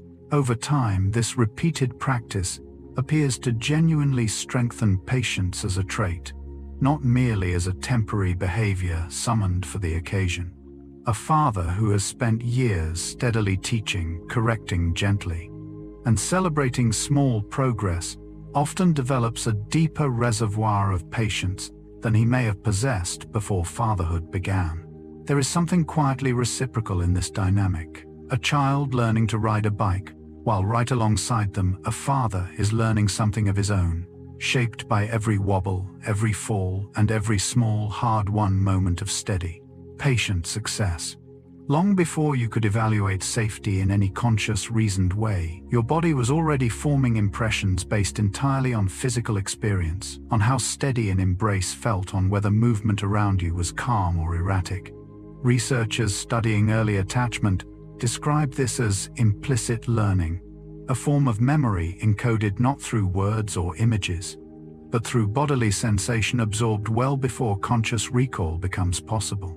If you were carried often by a father whose arms remained steady, whose movements stayed calm even amid your own distress, some part of your earliest nervous system likely absorbed that steadiness as a template, a baseline understanding of what safety physically feels like.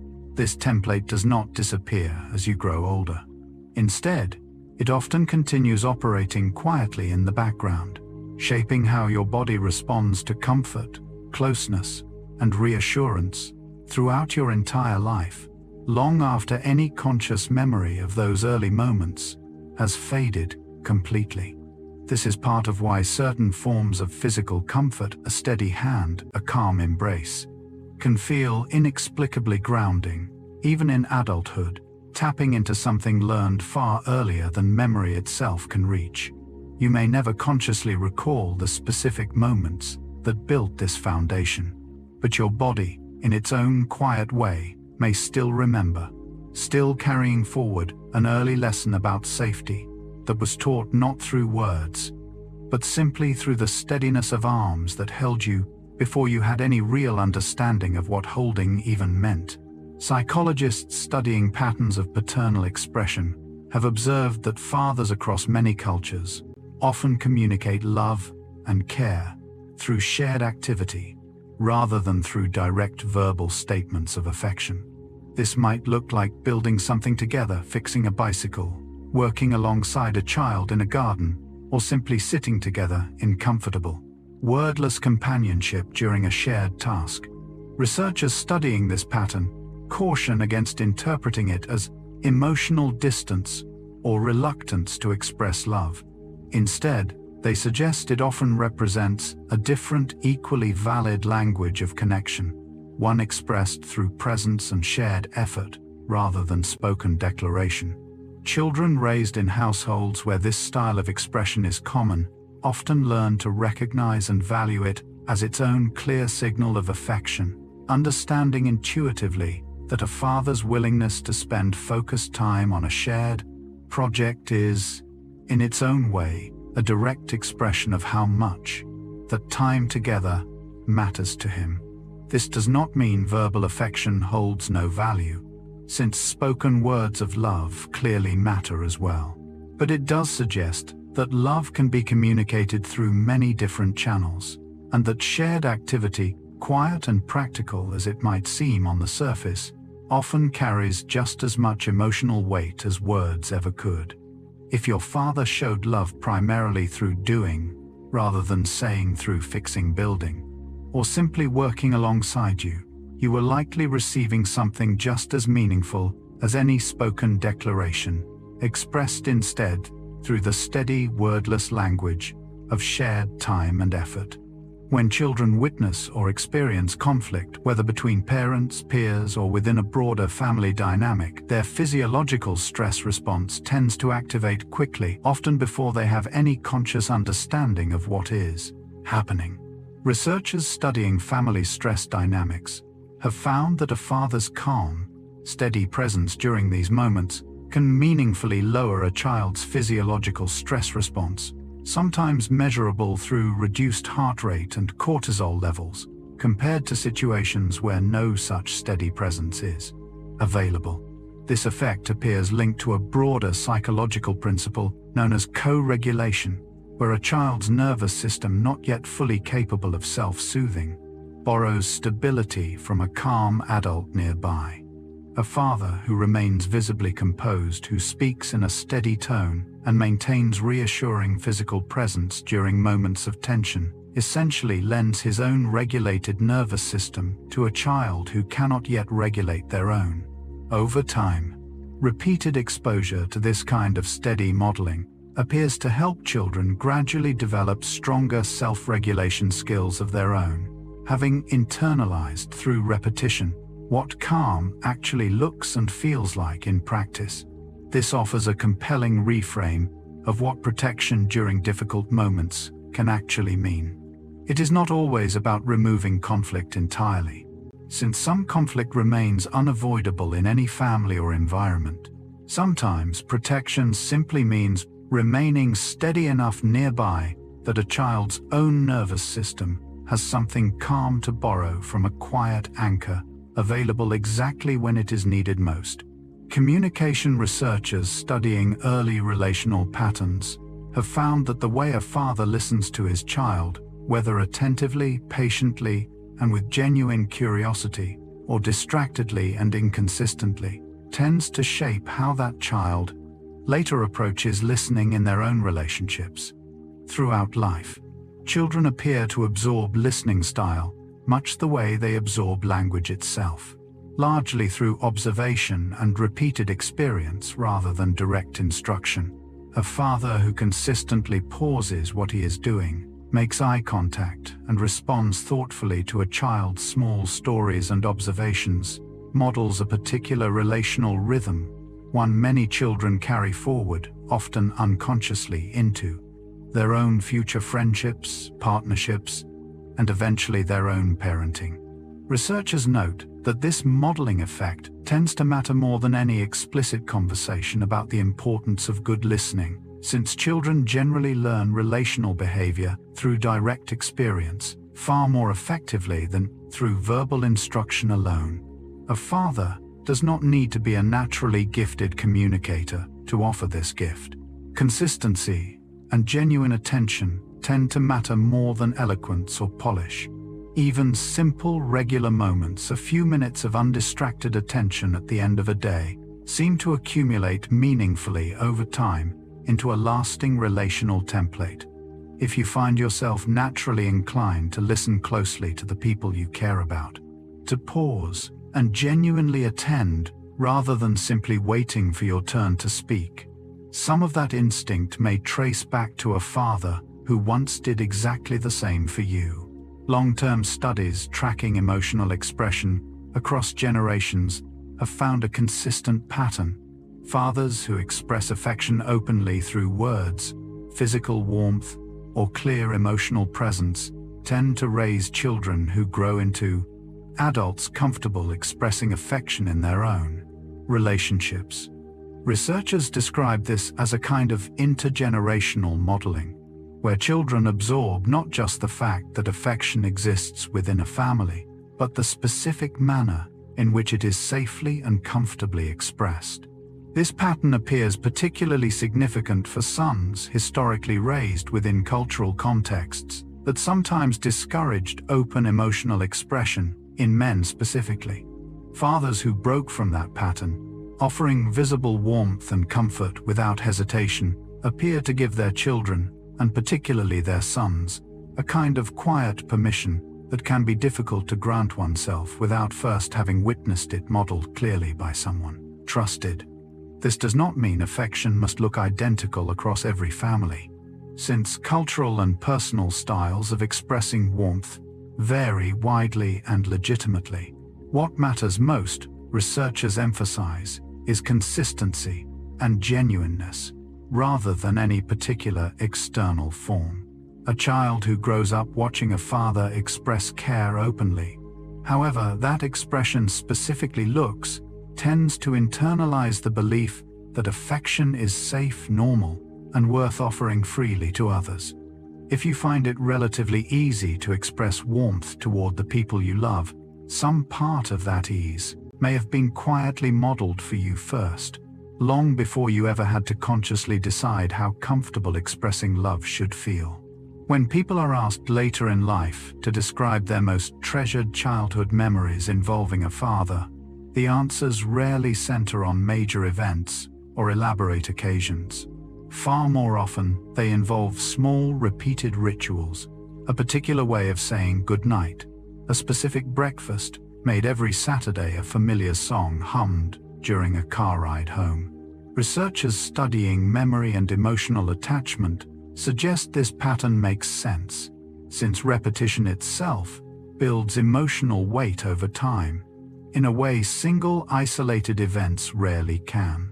A grand gesture might be memorable, but a small ritual repeated hundreds of times becomes something closer to identity itself, woven so thoroughly into a child's sense of normal life that its absence later on can feel surprisingly significant.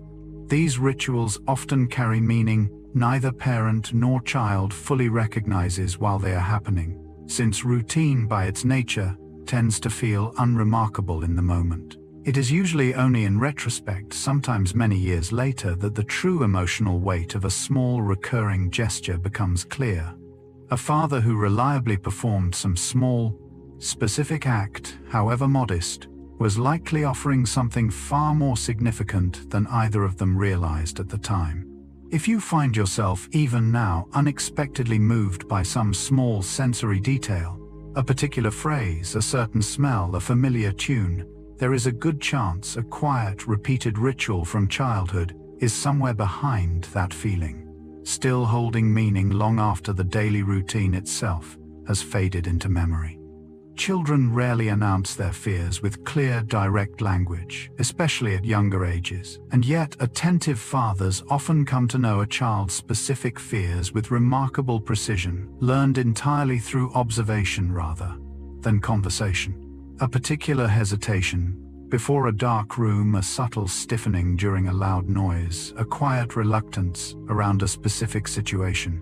These small signals accumulate over time into a kind of private, unspoken map that a father gradually builds without ever explicitly discussing it. Researchers studying parental attunement describe this as a form of implicit knowledge information absorbed through repeated close attention rather than through direct verbal exchange. A father operating from this kind of quiet awareness might instinctively adjust his approach, offering a nightlight without being asked, softening his tone before a loud movie scene, positioning himself slightly closer during an unfamiliar situation, all without ever naming the fear directly or drawing attention to it. This kind of care can be easy to overlook precisely because it operates so subtly, expressed through small adjustments rather than explicit acknowledgement. And yet its effect is real, offering a child a sense of being deeply known even in areas of vulnerability they themselves may not yet have words for. If you ever felt mysteriously understood as a child, comforted in exactly the right way, without having to explain yourself, there is a strong chance a father's quiet, careful observation was working steadily in the background, long before either of you ever spoke a single word about it. Developmental psychologists studying parenting styles have consistently observed a pattern where fathers, more so than mothers on average, tend to encourage measured risk-taking in children, whether climbing slightly higher on a playground structure, trying a new physical activity, or attempting a task independently before help is offered. Researchers are careful to distinguish this from recklessness, since the encouragement in question typically remains closely calibrated to a child's actual capability, offered within a framework of watchful attention rather than careless disregard. This particular parenting style appears to serve an important developmental function, gradually teaching children to assess risk, tolerate discomfort, and build genuine confidence through direct lived experience rather than through reassurance alone. A child who successfully navigates a slightly challenging climb, encouraged but not rescued prematurely by a nearby father, often internalizes something reassurance alone cannot fully provide direct evidence of their own capability. Researchers studying long-term outcomes associated with this parenting style have found correlations with greater self-confidence and stronger problem-solving skills later in childhood and beyond. This does not mean caution has no place in good parenting, since safety obviously remains a genuine priority throughout childhood, but it suggests that a father's willingness to step back slightly, to allow manageable struggle rather than eliminating it immediately, often serves a child's long-term confidence more effectively than constant intervention would.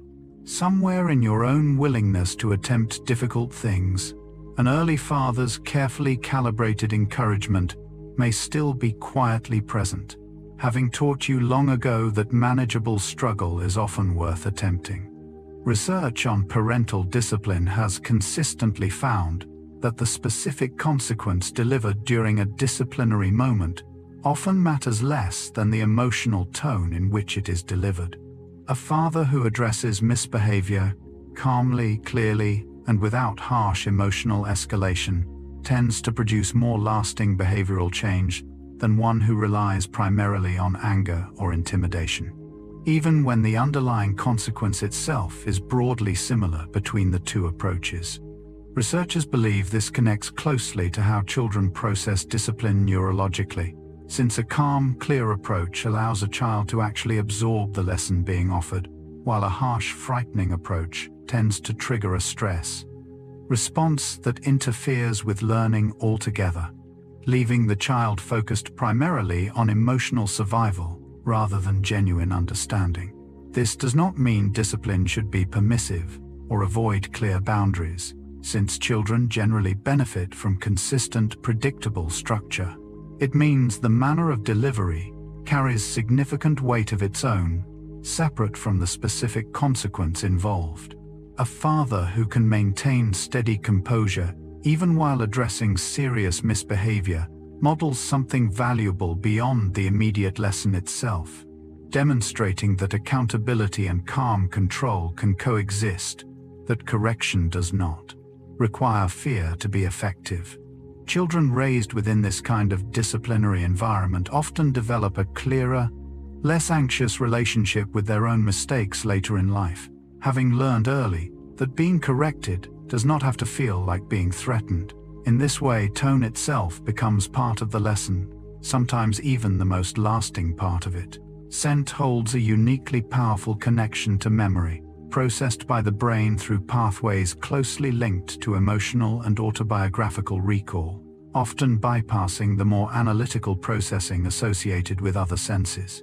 Researchers studying scent-based memory have found that specific, personally significant smells, including something as simple as a father's particular jacket, cologne, or even just the underlying scent of his skin, can remain strongly associated with feelings of comfort and safety well into adulthood, sometimes persisting for decades after childhood itself has ended.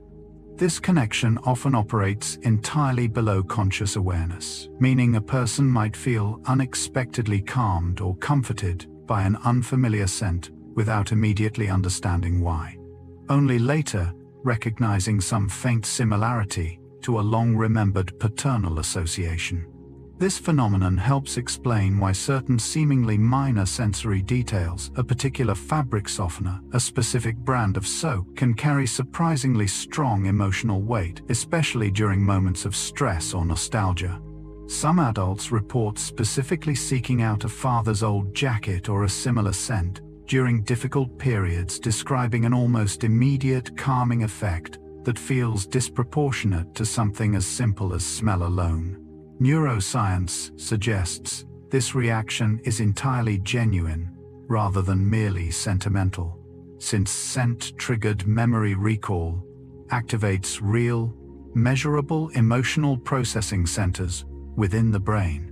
If a particular smell has ever unexpectedly steadied you during a hard moment, there is a good chance some early paternal association is quietly at work, comfort encoded, not in words or memory alone, but in scent itself, patient and persistent, across many years. Psychologists studying family communication patterns have found that fathers who are willing to apologize to their children after making a mistake, whether losing patience, misjudging a situation, or simply being wrong, model something.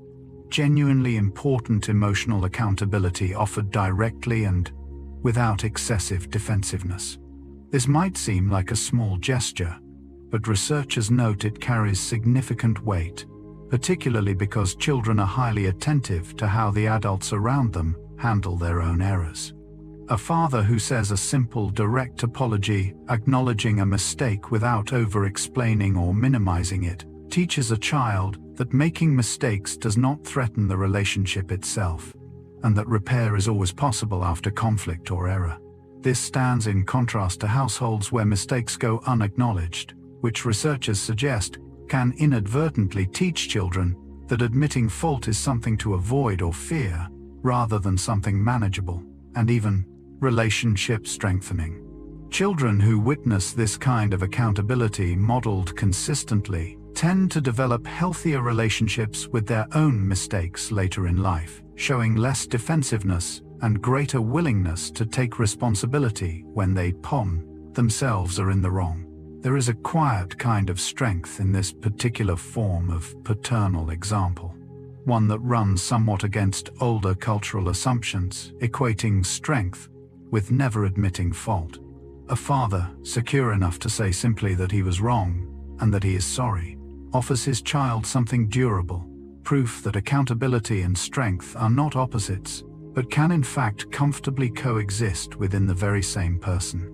Parents frequently report that patience does not remain constant across every context, and researchers studying parental behavior have found this particularly true for fathers engaged specifically in teaching activities with their children. A father who might show ordinary levels of frustration in other daily situations often demonstrates noticeably greater patience, specifically while teaching a child a new skill, whether academic, physical, or practical.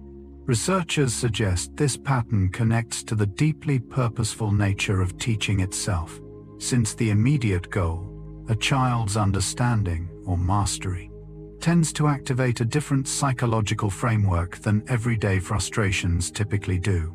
Teaching requires a father to slow down deliberately, to break a task into smaller, manageable steps, and to tolerate repeated failed attempts without rushing the process along, all of which appear to draw on a specifically cultivated form of patience distinct from general temperament.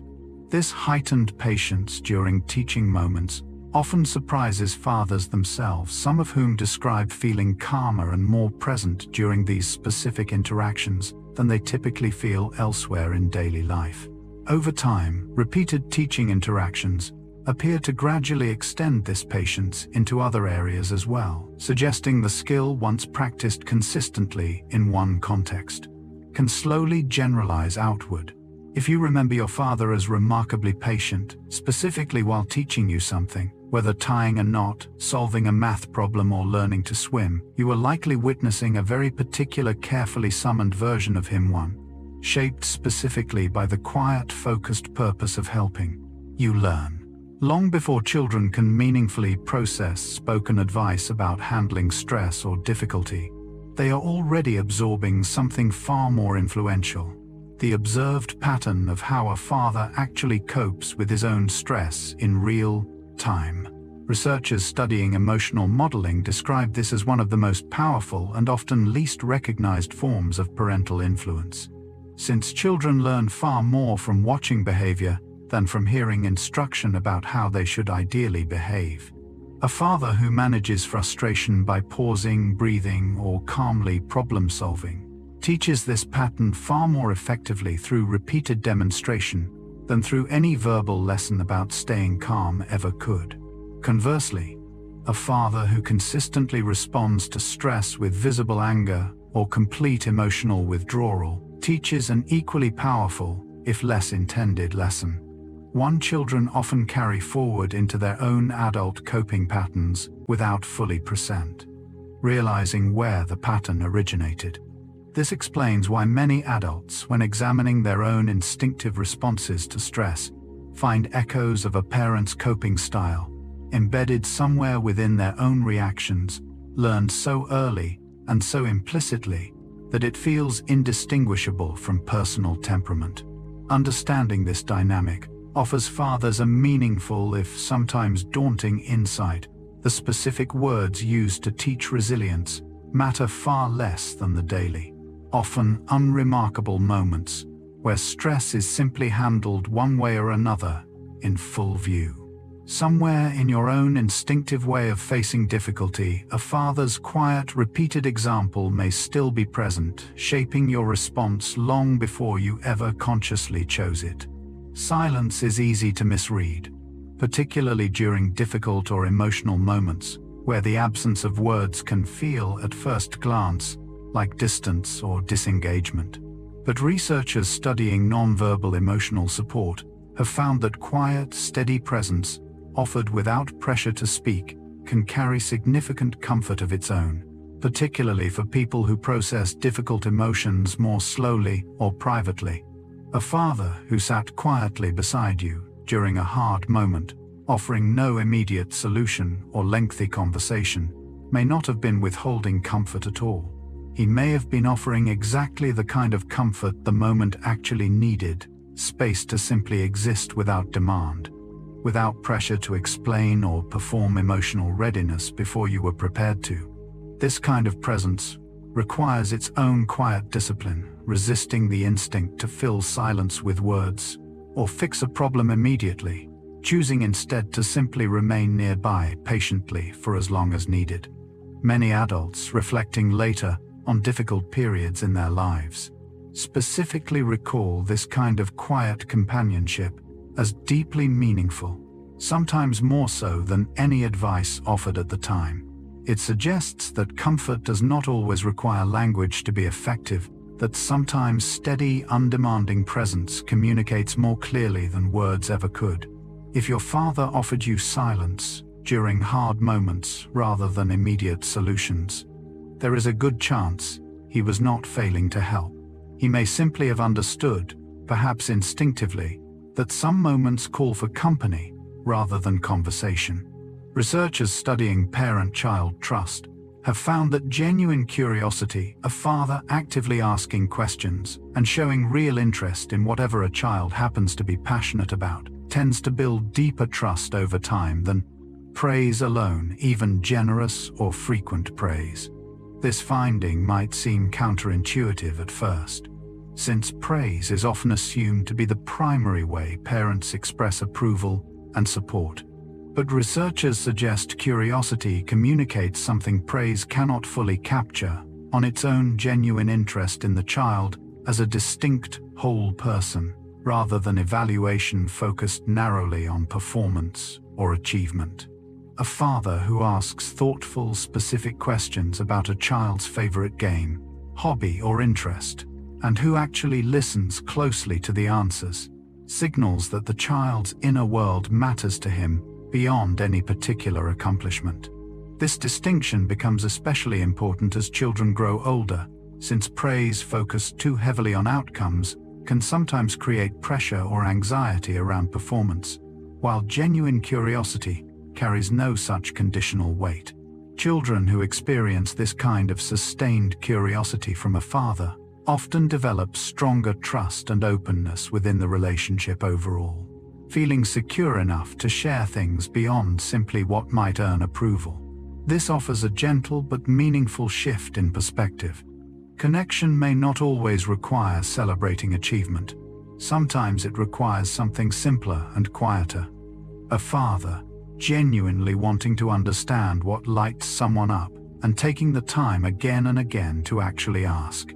Across cultures and throughout recorded history, one particular image recurs with striking consistency: a father carrying a sleeping child home, the child's full weight settled trustingly against him, unaware of the journey happening around them.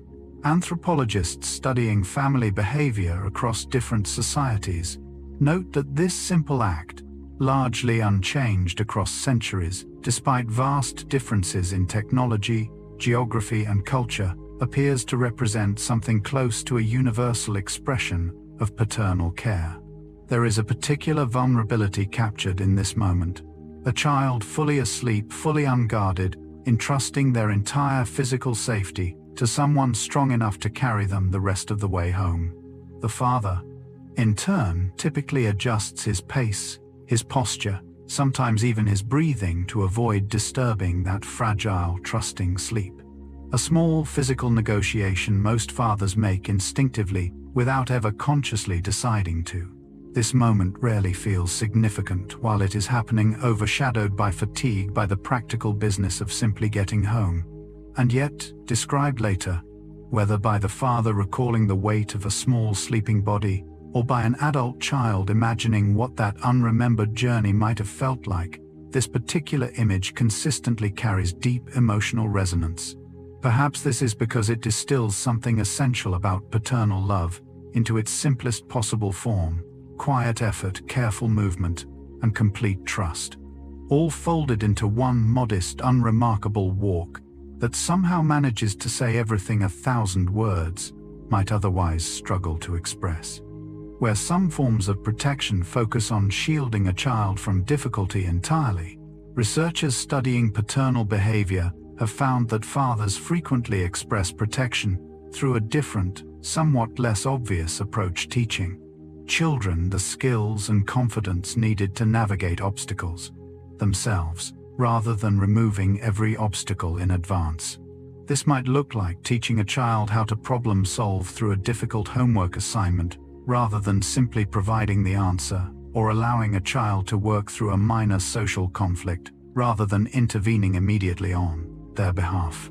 Researchers suggest this approach reflects a particular understanding of protection focused on long-term capability, rather than short-term comfort, prioritizing a child's eventual independence over immediate ease. This does not mean fathers withhold support altogether, since guidance and availability remain important throughout the process. It means the form that support takes often centers on equipping rather than shielding, on building a child's own internal toolkit rather than simply standing permanently between them and every difficulty they might encounter.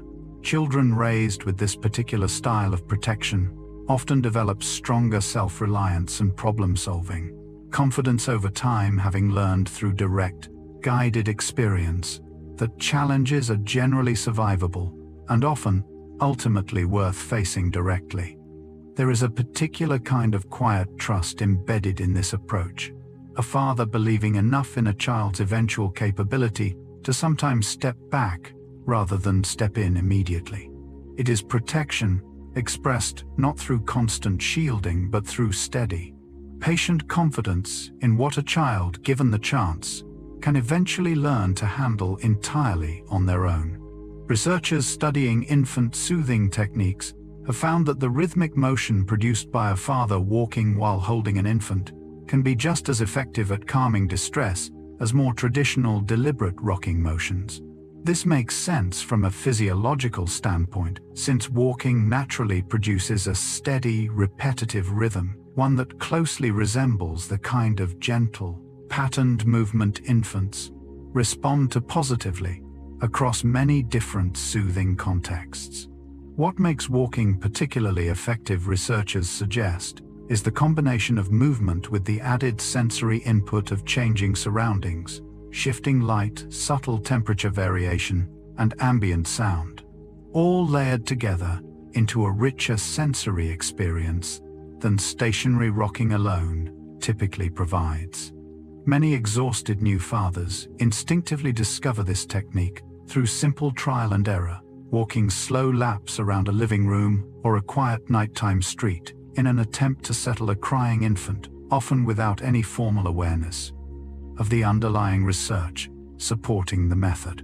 There is something quietly poetic in this instinctive discovery, a father's own tired body becoming, without any specialized training, an effective soothing tool simply through steady, repeated motion.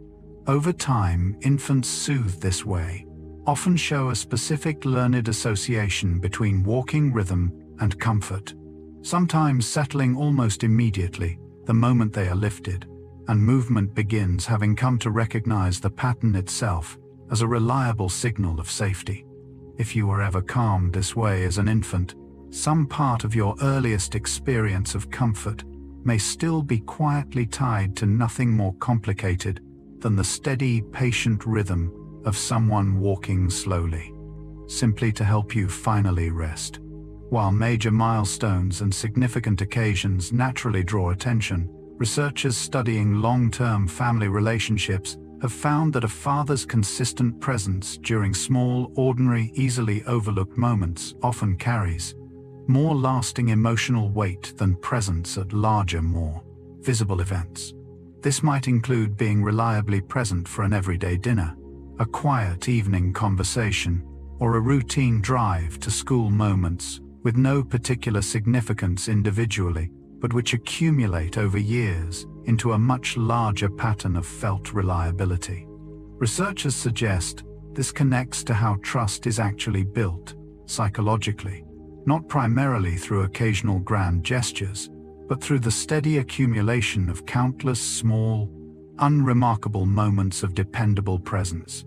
A father who shows up consistently for the ordinary, unremarkable parts of daily life communicates something a single significant event cannot fully replicate: genuine, reliable availability, not reserved only for occasions deemed important enough to warrant attention. Children raised with this kind of consistent, everyday presence often describe feeling a deep, foundational sense of security, one built less from memorable highlights and more from the quiet, cumulative weight of thousands of small, ordinary moments spent simply being together. This offers a gentle but meaningful reframing of what meaningful presence actually requires. It rarely demands grand gesture or perfect timing. Far more often, it simply asks for consistency, for showing up again and again in the small, unremarkable moments that, given enough time, quietly become the truest measure of how deeply someone is loved. Studies examining cognitive development in children raised with high levels of paternal involvement have found a consistent pattern. These children often demonstrate stronger problem-solving abilities, specifically under conditions of pressure or stress, compared to children with less paternal engagement. Researchers suggest this connects to the particular style of interaction many involved fathers bring to play and teaching, often characterized by a willingness to let children attempt solutions independently before offering direct assistance, combined with steady encouragement through periods of frustration or difficulty. This approach appears to build a kind of cognitive resilience, teaching children early on that struggling with a problem is a normal, survivable part of the process, rather than something to be immediately rescued from.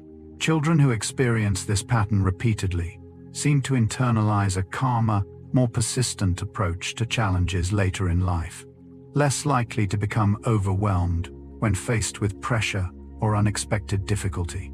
Researchers emphasize that this is not about withholding help altogether, but rather about calibrating support carefully, offering just enough guidance to keep a child moving forward without removing the productive struggle that builds genuine capability. Over years of repeated exposure to this particular teaching style, children appear to develop genuinely stronger tolerance for frustration, alongside more flexible problem-solving strategies overall. If you find yourself relatively steady when facing pressure or unexpected challenges, some part of that steadiness may trace back to countless small moments of being allowed patiently and consistently to work through difficulty, largely on your own, with steady support waiting quietly nearby the entire time. Memory researchers studying parent-child recall have found an interesting asymmetry. Parents, including fathers, often retain vivid memories of specific small moments from a child's early years, details the child themselves has typically forgotten entirely by adulthood. A particular phrase once used a favorite toy, a specific way you laughed at a certain age. These small details often remain surprisingly intact in a father's memory for decades, even when the child in question has no conscious recollection of them whatsoever. Researchers suggest this occurs because parents form these memories through the lens of heightened emotional attention, actively watching and absorbing detail during a period the child was simply living through, without any particular effort at retention. This creates an interesting dynamic later in life, where an adult child may be genuinely surprised, sometimes deeply moved upon learning that a father has clearly remembered some small, seemingly unremarkable moment from decades earlier. A moment the child has no memory of at all.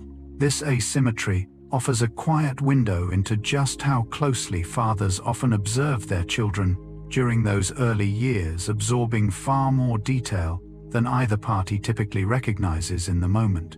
It suggests that somewhere carried carefully across years, a father may be holding an entire private collection of small moments you yourself have long since let go of, each one still fully intact in his memory, evidence of just how closely and how lovingly he was paying attention the entire time. Developmental researchers studying childhood security have found that consistent daily routines, particularly those maintained reliably by a father, help establish an early psychological template for what stability actually feels like.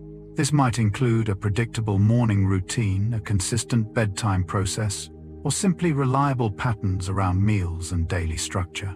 Children thrive within predictability, not because routine itself is inherently exciting, but because predictability reduces uncertainty, allowing a still developing nervous system to relax into a sense of reliable safety rather than remaining on constant alert for unpredictable change. A father who maintains steady, dependable routines, even simple ones, offers his child something psychologically significant beneath the surface of ordinary daily life: consistent proof that the world, at least within the boundaries of home, operates in a reliable, trustworthy way.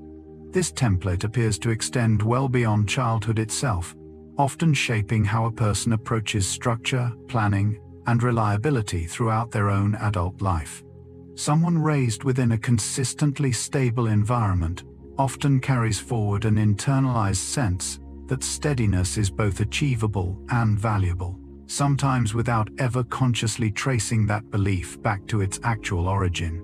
If you find comfort in routine, or find yourself instinctively drawn toward creating stable, predictable structure in your own adult life, there is a strong chance an early father's quiet consistency, repeated patiently across thousands of ordinary days, helped lay the earliest groundwork for exactly that lasting sense of stability. There is a particular kind of honesty that researchers studying parental communication describe as especially valuable, though often overlooked: a father's willingness to openly admit when he does not know something, rather than presenting false certainty in every situation. This might look like simply saying he is not sure how to solve a particular problem, or admitting uncertainty about how a difficult situation will unfold. Researchers suggest this modeling carries significant developmental value, teaching children that uncertainty itself is a normal, survivable part of life, rather than something to be anxiously avoided or hidden at all costs. Children raised by fathers who model this kind of honest uncertainty often develop a healthier relationship with ambiguity themselves, showing less anxiety when facing situations without clear immediate answers later in their own lives. This stands in contrast to environments where uncertainty is rarely acknowledged, which can inadvertently teach children that not knowing is something shameful or frightening, rather than something ordinary and manageable. A father secure enough to say he does not have every answer offers his child something quietly valuable: proof that competence and honesty about limitation can comfortably coexist within the very same person. This particular form of openness requires its own kind of quiet confidence, a willingness to appear less than fully certain in front of someone who often looks to him for answers. And yet, in offering that honesty, he teaches something perhaps more valuable than any answer. Could that uncertainty, however uncomfortable, has never actually been the same thing as danger? How a father responds in the moment immediately following a child's failure, whether a lost game, a poor test result, or a failed attempt at a new skill, appears to significantly shape how that child relates to effort and failure throughout the rest of their life. Researchers studying motivation and resilience have found that fathers who respond to failure with calm encouragement, focused on effort and learning, rather than criticism, focused narrowly on outcome, tend to raise children with what psychologists call a growth-oriented relationship with challenge, one where setbacks are seen as informative rather than threatening. A simple shift in language, emphasizing effort and process rather than fixed ability or final result, appears to carry lasting influence, shaping whether a child later approaches difficulty with curiosity or with anxious avoidance. This does not require elaborate intervention or lengthy conversation. Often it is something as simple as a father calmly noting what was learned from an unsuccessful attempt, or expressing genuine pride in the effort involved, regardless of outcome, that quietly shapes this internal orientation over time. Children who receive this kind of consistent response tend to take on new challenges more willingly later in life, less burdened by fear of failure itself. If you find yourself relatively comfortable attempting difficult things, even knowing you might not succeed immediately, some part of that comfort may trace directly back to a father's early patient insistence that trying itself mattered regardless of exactly how any single attempt happened to turn out. Children are remarkably attentive observers of emotional expression, often far more attuned to how a father handles his own difficult emotions than to anything he might explicitly say about emotional expression in general. Researchers studying emotional development have found that fathers who allow themselves to express sadness openly, without excessive suppression or performative toughness, tend to raise children who feel more comfortable acknowledging their own difficult emotions later in life. This connects to a broader psychological principle. Children generally learn emotional permission through observed modeling, far more effectively than through direct verbal instruction about how they should feel. A father who can say simply that he feels sad, without shame or elaborate justification, communicates something important: that sadness itself is a normal, survivable human experience, rather than something requiring concealment. This stands in meaningful contrast to older cultural patterns that sometimes discouraged emotional expression in men, specifically patterns some fathers actively work to break for the sake of their own children. Children who witness this kind of open emotional modeling often grow into adults more comfortable acknowledging their own full emotional range, rather than suppressing difficult feelings out of some inherited sense that certain emotions are unacceptable to express. If you find yourself relatively comfortable naming your own sadness when it arises, some part of that comfort may trace back to a father, secure enough to show you simply through his own example that feeling deeply and being strong were never actually opposites at all. Physical embrace triggers a measurable biological response in both people involved, and researchers studying touch and bonding have found that a hug between a father and child releases oxytocin simultaneously, in both creating what is essentially a shared mutual biological event rather than a one-directional gesture of comfort. This means that when a father hugs his child, he is not simply offering comfort from a position outside the experience. His own body is participating fully, his own nervous system responding in real time alongside his child's. This mutual release tends to lower stress hormones in both people as well, creating a brief but genuine shared state of calm that neither person experiences entirely alone. Researchers studying this phenomenon note that the effect strengthens with familiarity and repeated positive interaction, meaning a hug between a father and child who share a close, trusting relationship tends to produce a stronger physiological response than a similar embrace between less familiar people. This offers a small but meaningful insight into something that might otherwise seem purely sentimental. A hug is not simply a symbolic gesture layered on top of biology. It is quite literally a shared chemical event, two nervous systems briefly synchronizing around the same simple, deeply human act of closeness.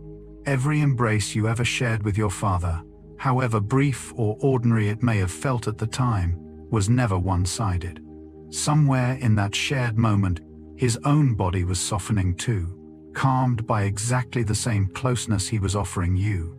For many fathers, particularly across generations shaped by more traditional roles, love has often been expressed primarily through provision, working long hours, maintaining steady employment, ensuring a family's material needs are consistently met. Researchers studying intergenerational expressions of care note that this form of love can sometimes go unrecognized by children in the moment, since providing tends to happen quietly, often away from direct daily interaction, making it less immediately visible than more overtly affectionate gestures. It is frequently only in adulthood, sometimes after becoming a parent themselves, that many people begin to recognize provision as its own genuine, significant expression of love, rather than something separate from or lesser than emotional closeness. A father who worked long, exhausting hours to keep a household stable was not necessarily choosing distance over connection. In many cases, he was expressing devotion through the specific language available to him, one shaped heavily by his own upbringing, cultural context, and understanding of what fatherhood required. This does not mean provision alone is sufficient, since emotional presence clearly matters as well. But recognizing provision as a genuine form of love rather than dismissing it as merely practical or obligatory allows for a fuller, more compassionate understanding of fathers whose care may have looked different from more overtly expressive models. If your father showed love primarily through steady, quiet provision, there is a good chance that love was real and significant, simply expressed in a language you may only now, with time and distance, be fully learning to read. A simple question asked at the end of an ordinary day can sometimes feel routine or even perfunctory in the moment, easy to answer quickly, without much thought given to its underlying significance. But researchers studying everyday parental communication suggest that these small, repeated check-ins carry more emotional weight than their brief, casual phrasing might initially suggest. A father consistently asking how your day went is not simply making conversation. He is actively signaling ongoing interest in your daily experience, offering repeated small opportunities for connection that over time accumulate into something considerably larger than any single exchange might indicate on its own. This pattern of small, consistent inquiry appears particularly meaningful because of its very ordinariness. Grand gestures happen rarely reserved for significant occasions, but a daily question about your day can happen constantly, embedding itself so thoroughly into routine that its emotional function often goes unnoticed by either party.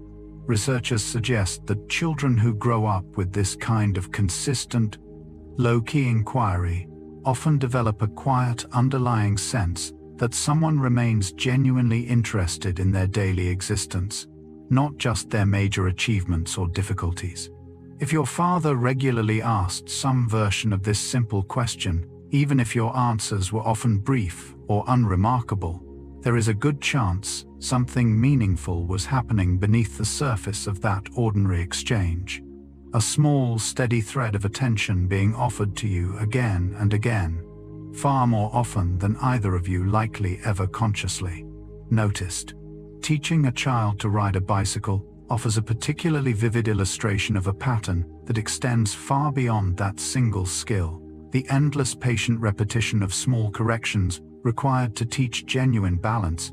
A father, running alongside a wobbling bicycle, offering gentle, steadying touches, calling out small adjustments, releasing his grip incrementally as confidence builds, is engaged in a process that mirrors much broader forms of guidance offered throughout childhood more generally.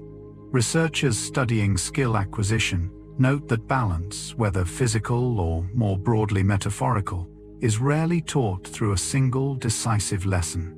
It develops instead through countless small corrections repeated patiently over time, each one slightly adjusting a trajectory that would otherwise drift off course without that steady ongoing guidance.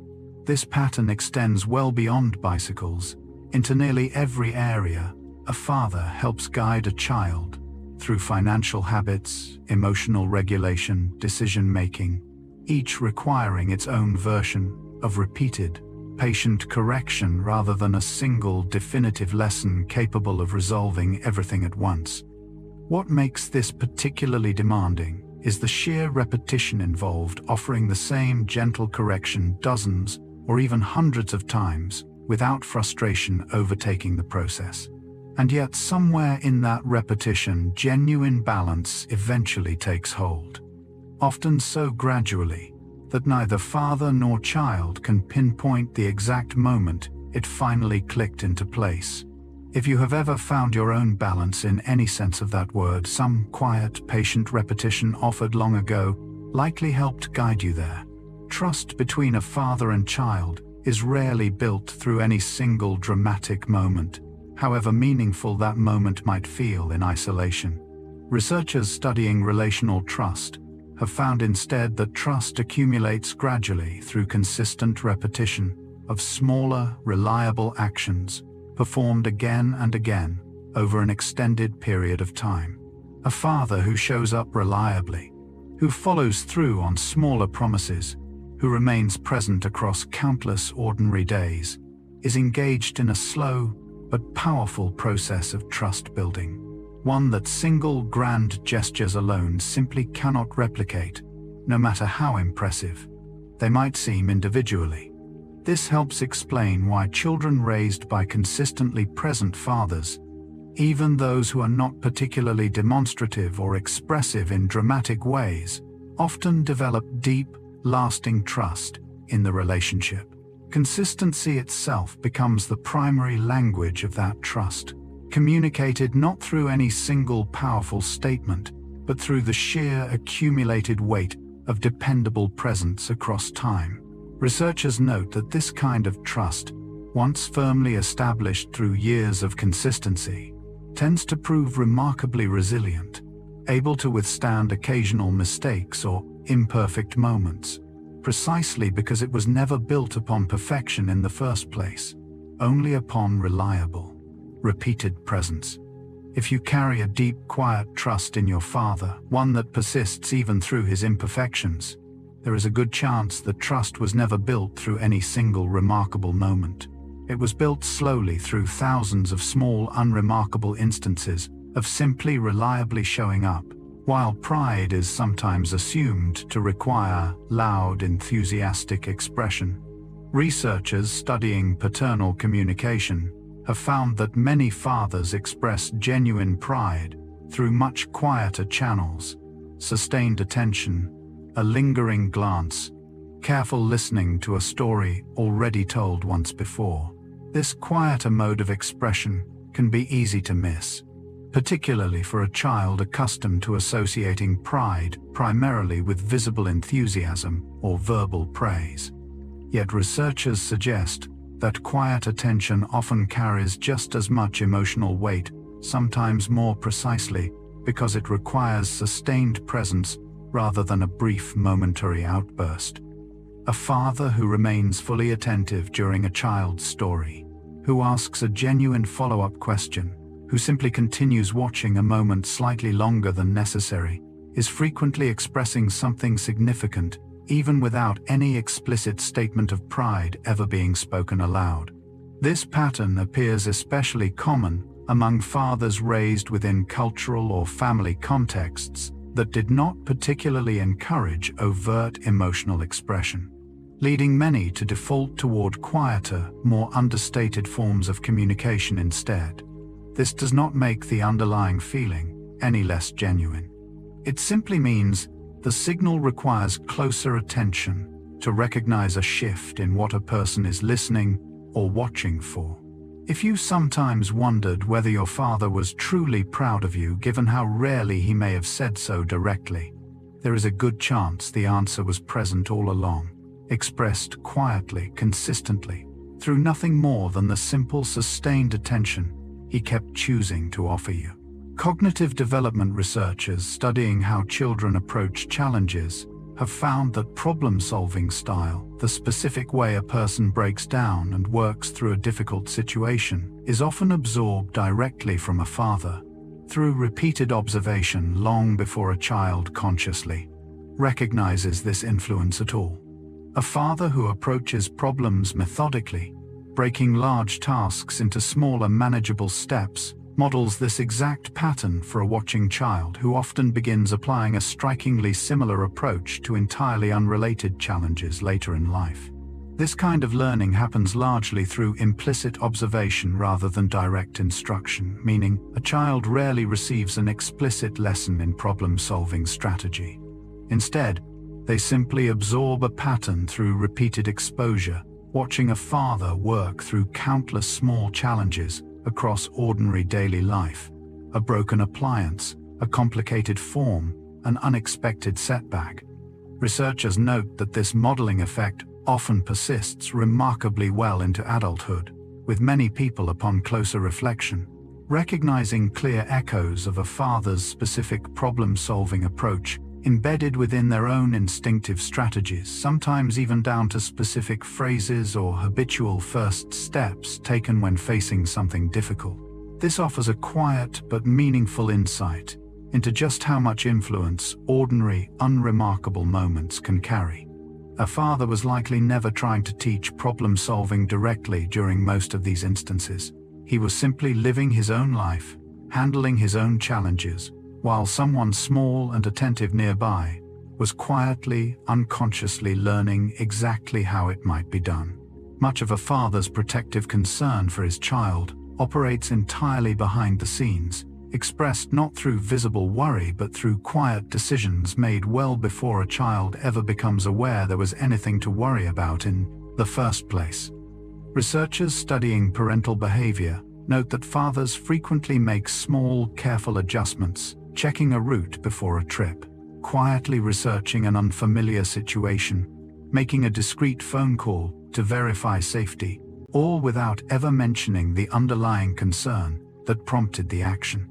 This pattern of invisible protective effort means a significant portion of paternal care may go entirely unnoticed by the very child it was meant to protect, simply because its purpose was to prevent difficulty rather than visibly respond to it. A father's worry in this sense often expresses itself not through words, but through action taken quietly in advance, work performed specifically so that a child never has to encounter the problem it was designed to prevent. This can create an interesting asymmetry, where a child may perceive a father as relatively calm or unworried, entirely unaware of the careful, anxious effort happening just outside their line of sight. If your childhood felt notably safe and uneventful, free from difficulties you never had to personally navigate, there is a real possibility that ease was not simply good fortune. It may have been the quiet result of a father's careful, largely invisible worry working steadily in the background the entire time. When a young child experiences an emotional outburst, their nervous system is often too overwhelmed in the moment to process verbal explanation or reasoning of any kind. Researchers studying early emotional development note that a father's calm, steady presence during these moments teaches emotional regulation far more effectively than any lecture delivered afterward. Since regulation is primarily learned through direct physiological experience, rather than through spoken instruction, a father who remains calm, who neither escalates the situation nor withdraws, entirely offers his child something the child cannot yet provide for themselves: a steady external nervous system to essentially borrow from until their own capacity for self-regulation gradually develops. Over time, repeated exposure to this kind of steady co-regulation appears to help children build their own internal regulatory capacity more effectively. having repeatedly experienced what calm actually feels like during moments of overwhelming emotion. This does not mean boundaries should be abandoned during a tantrum, since clear, consistent limits remain important throughout this process. It means the emotional tone surrounding those limits matters significantly, with calm consistency proving far more effective than reactive intensity. A father who can remain steady through a child's most difficult moments is offering something considerably more valuable than immediate compliance. He is quietly, patiently building the very foundation of emotional regulation his child will eventually carry forward, long after any single difficult moment has been entirely forgotten by both of them. Memory researchers studying parental recall have found an interesting pattern. Many fathers retain remarkably vivid, detailed memories of significant early milestones in a child's life. A first step, a first word, a first day of school. Memories that often remain far more precise and emotionally accessible than comparable memories from the father's own personal history. This suggests something meaningful about how deeply these moments register emotionally at the time they occur, encoding themselves with unusual clarity precisely because of the intensity of feeling involved. Fathers describing these memories years later often recall specific small sensory details, the exact time of day, the particular room, a specific sound or expression. Details far more precise than typical memory retention would usually allow for events from that many years earlier. Researchers suggest this heightened clarity reflects the powerful emotional significance attached to witnessing a child's early development moments, that however brief in actual duration, carry disproportionate lasting weight in memory, precisely because of how meaningful they felt while unfolding. This offers a quiet but significant insight into paternal experience, one not always fully visible from a child's own perspective. Somewhere carried carefully across years, your father likely holds a small, vivid collection of exact moments from your earliest life. Memories that remain sharper and more treasured to him than countless other memories from his own personal history. Evidence of just how significant those small, ordinary, early moments truly were to him. Playfulness might seem like a simple, light-hearted aspect of parenting, but researchers studying attachment and play suggest that a father's willingness to be genuinely silly, making ridiculous faces, engaging in absurd voices, participating fully in imaginative nonsense, actually reflects something deeper, a particular kind of emotional safety within the relationship. A father must feel secure enough in his own sense of dignity and authority to willingly set both aside, temporarily allowing himself to appear foolish, purely for his child's delight. This willingness communicates something. Children absorb intuitively, even without conscious analysis, that this particular relationship is a safe space where seriousness can be set aside, where perfection and composure are not constantly required. Researchers note that children who experience this kind of playful engagement regularly often develop greater comfort with their own vulnerability and imperfection, having witnessed a trusted adult model exactly this kind of comfortable self-acceptance through simple, silly play. This stands in contrast to relationships defined primarily by seriousness or formality, where a child may absorb an implicit sense that dignity must be carefully maintained at all times. A father who can laugh at himself, who willingly appears ridiculous without hesitation or self-consciousness, offers his child quiet but meaningful permission to be imperfect as well. If you remember your father as someone willing to be silly with you fully and without embarrassment, you are likely receiving something more significant than simple entertainment. You are witnessing real emotional safety, expressed through nothing more complicated than his willingness to laugh freely and to let you laugh right alongside him. Much of the labor fathers perform throughout a child's upbringing happens far from view. Repetitive, unglamorous work, a shift completed, a task finished, a bill paid, actions rarely witnessed directly by the child who nonetheless benefits from them enormously over time. Researchers studying family economics and well-being Note that this quiet, repeated labor, though largely invisible day to day, accumulates into something significant across years: stability, opportunity, resources that shape a child's future in ways rarely fully appreciated until much later in life, if ever. A father's hands, performing the same repetitive task day after day, are often doing considerably more than simply completing that immediate task. They are, in a very real sense, quietly building toward a future the child in question has not yet reached and cannot yet fully comprehend. This kind of labor asks for no immediate recognition, since its purpose is fundamentally long-term oriented toward outcomes that may not become clear for years or even decades.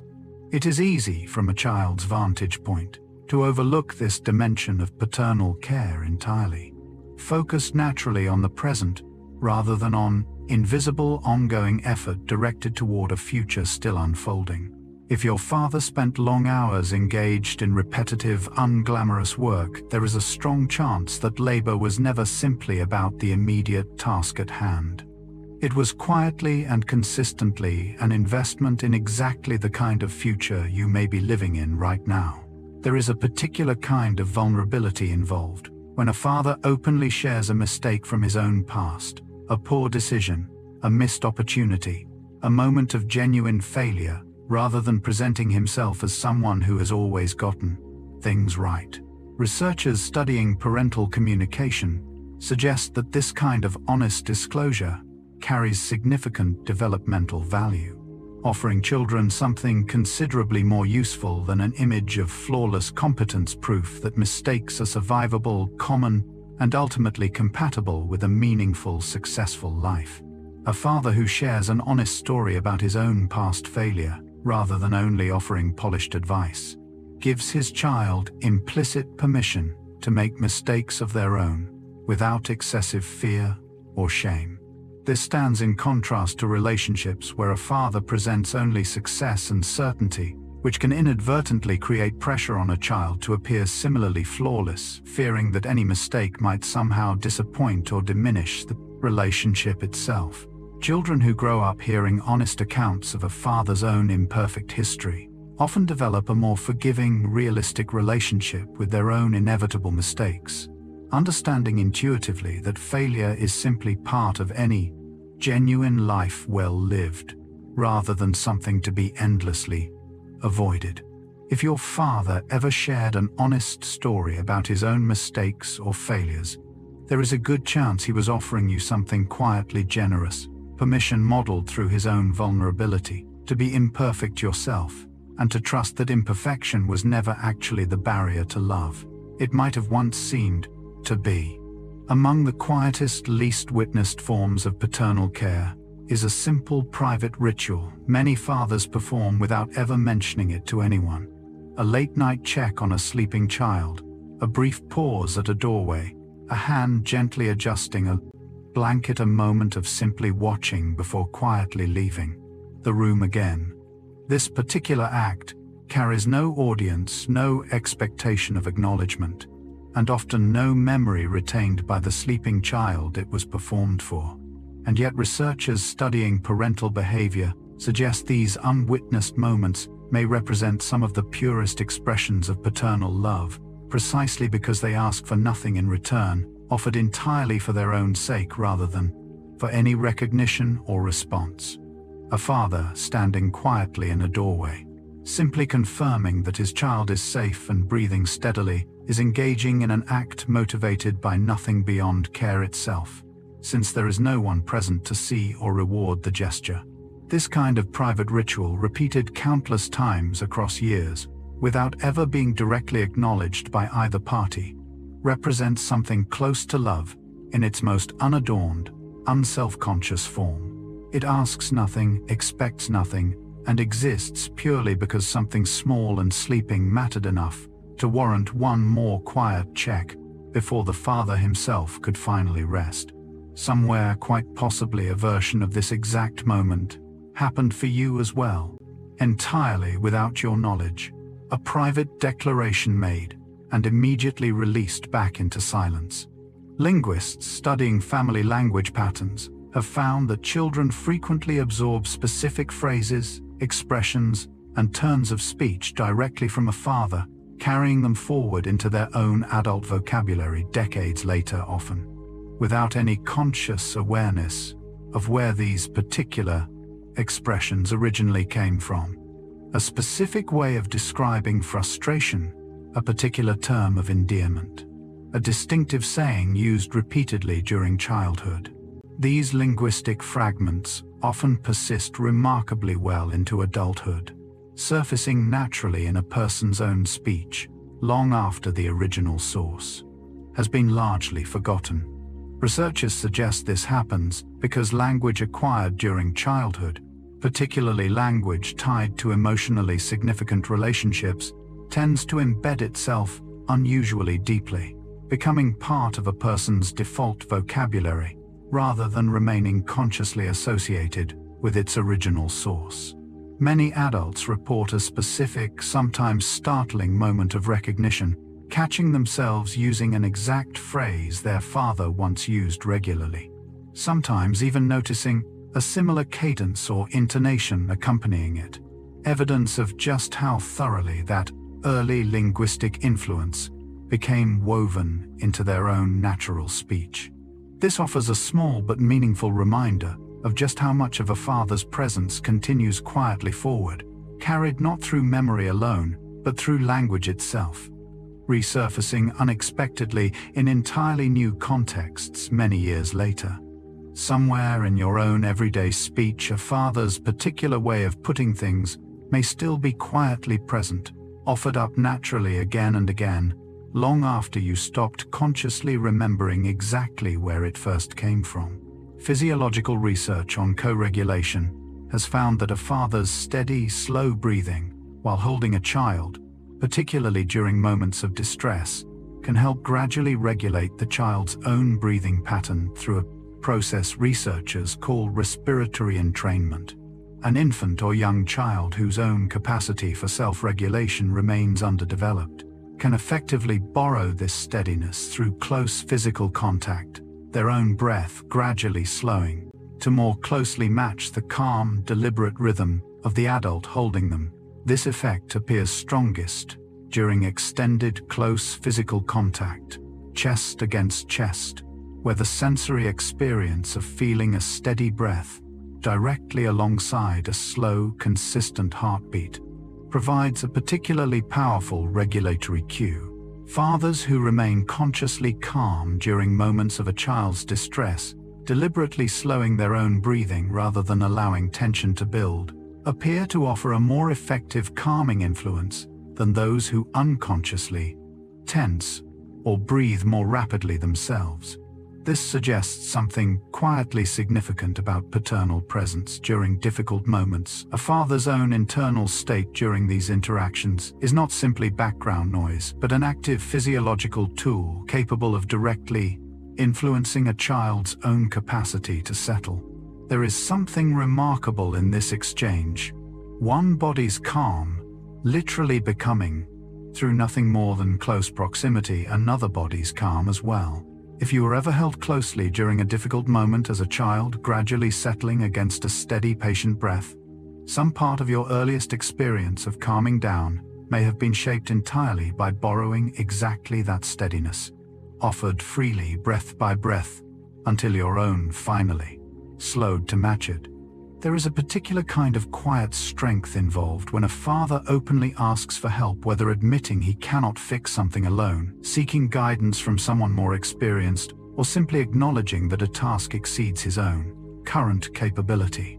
Researchers studying resilience and emotional modeling suggest that fathers who demonstrate this willingness teach their children something valuable, often more valuable than a display of constant, unwavering self-sufficiency ever could. That genuine strength includes the wisdom to recognize one's own limits rather than requiring relentless independence at all times. This challenges older cultural assumptions that often equated masculine strength specifically with never needing assistance. An assumption researchers note can create considerable internal pressure and isolation when internalized too rigidly. A father who models comfortable help-seeking, whether asking a neighbor for advice, consulting a professional, or simply admitting he needs support from a partner or friend, offers his child a considerably more flexible, sustainable understanding of strength itself.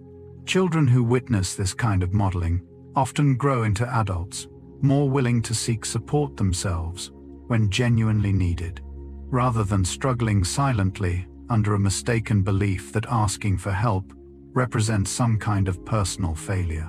There is real generosity in this particular form of modeling, a father willing to appear less than fully self-sufficient, specifically so that his child might grow up understanding that true strength was never actually about facing everything entirely alone. Childhood is often defined by an almost endless stream of questions, some profound, many mundane, all requiring some form of response from the surrounding adults tasked with answering them. Researchers studying intellectual development have found that a father's patient, genuine engagement with a child's questions, rather than dismissal or irritation, tends to shape not only a child's early curiosity, but their entire long-term relationship with inquiry itself.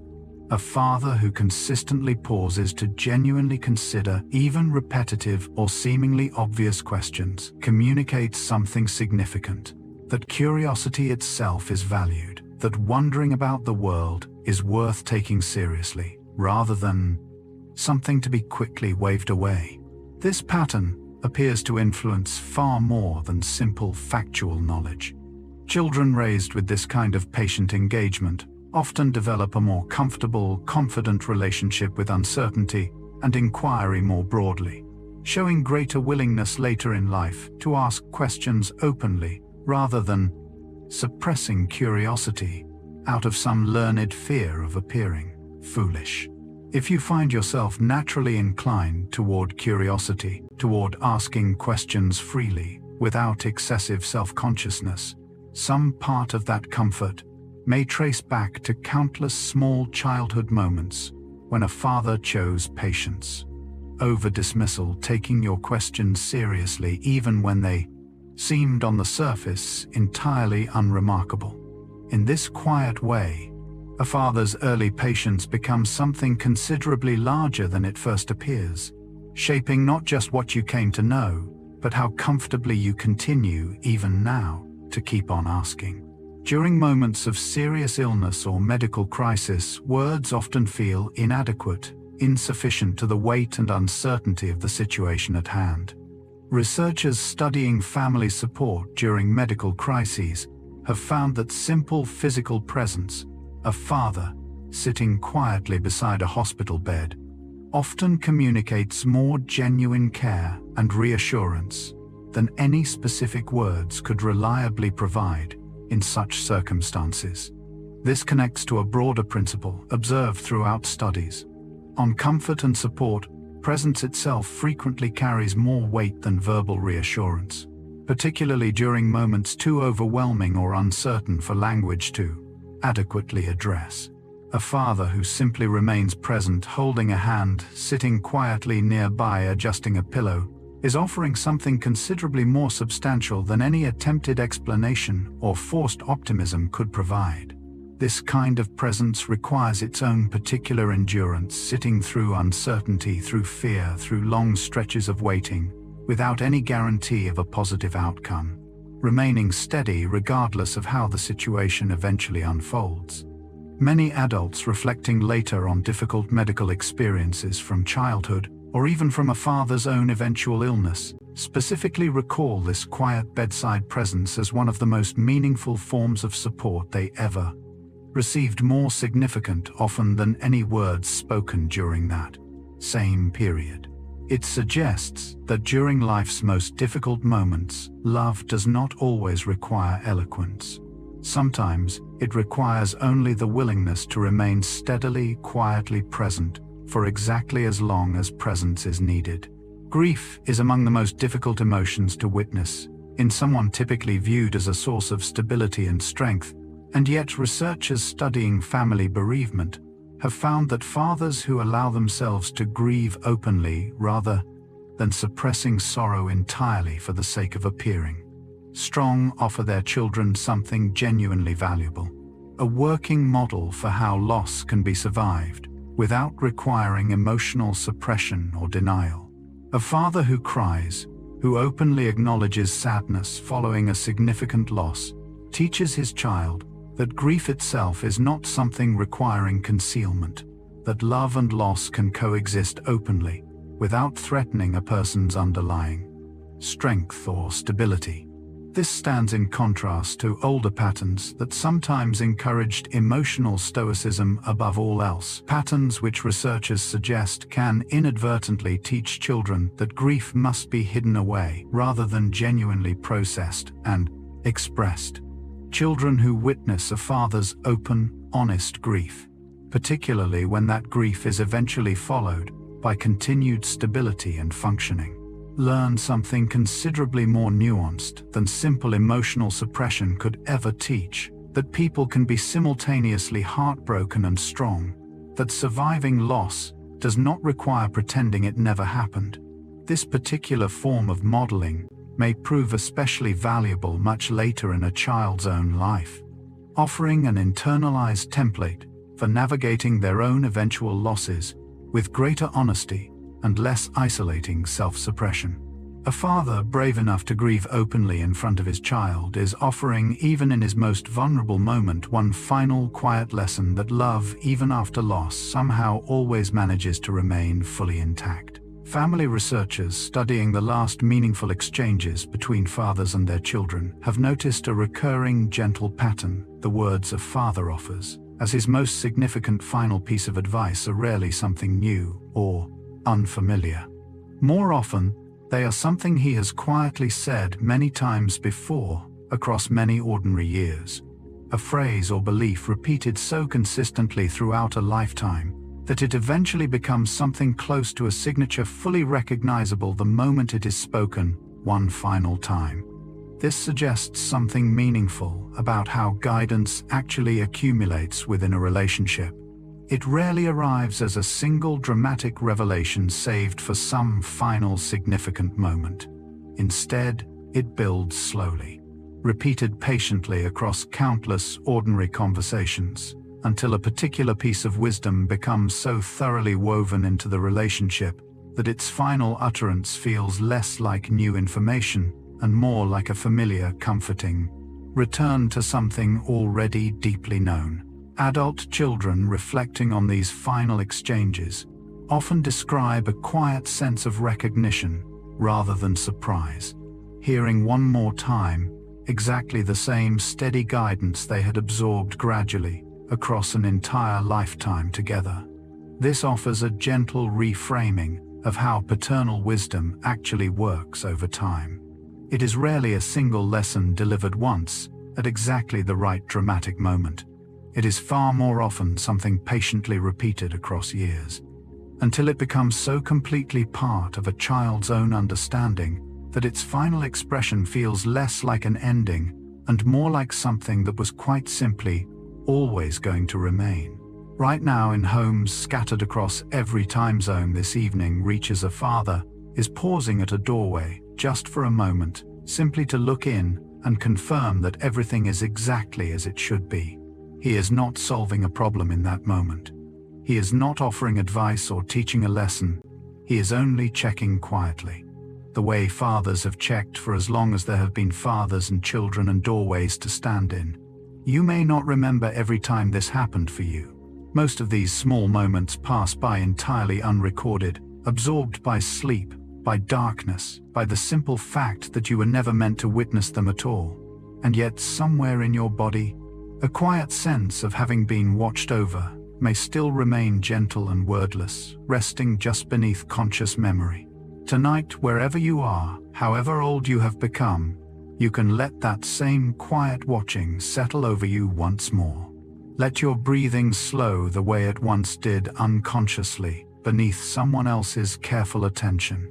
You do not need to check anything yourself tonight. You do not need to solve anything or plan anything or hold anything steady on your own. For just this little while, let yourself be the one who is simply quietly checked on. Let that be enough. Let it carry you gently now, exactly the way it once did toward rest. There is a particular kind of stillness the body remembers, even when the mind has long since forgotten the specific moments that first taught it. Somewhere in your earliest experience, your breath may have slowed against someone steady, your small body settling gradually into a calm it had not yet learned to create entirely on its own. That memory, even now, may still live somewhere beneath thought, tucked quietly into muscle and rhythm rather than language. You do not need to recall it consciously, for it to still be available to you tonight. Your breath already knows the pattern. It has known it for a very long time.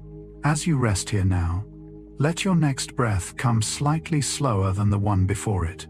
Let your shoulders soften just slightly, the way they once did, without any effort at all. There is nothing left to hold on to tightly tonight, nothing urgent waiting just beyond this moment that requires your attention right now. Whatever steadiness once helped your body learn to settle it is still yours. It never actually left you.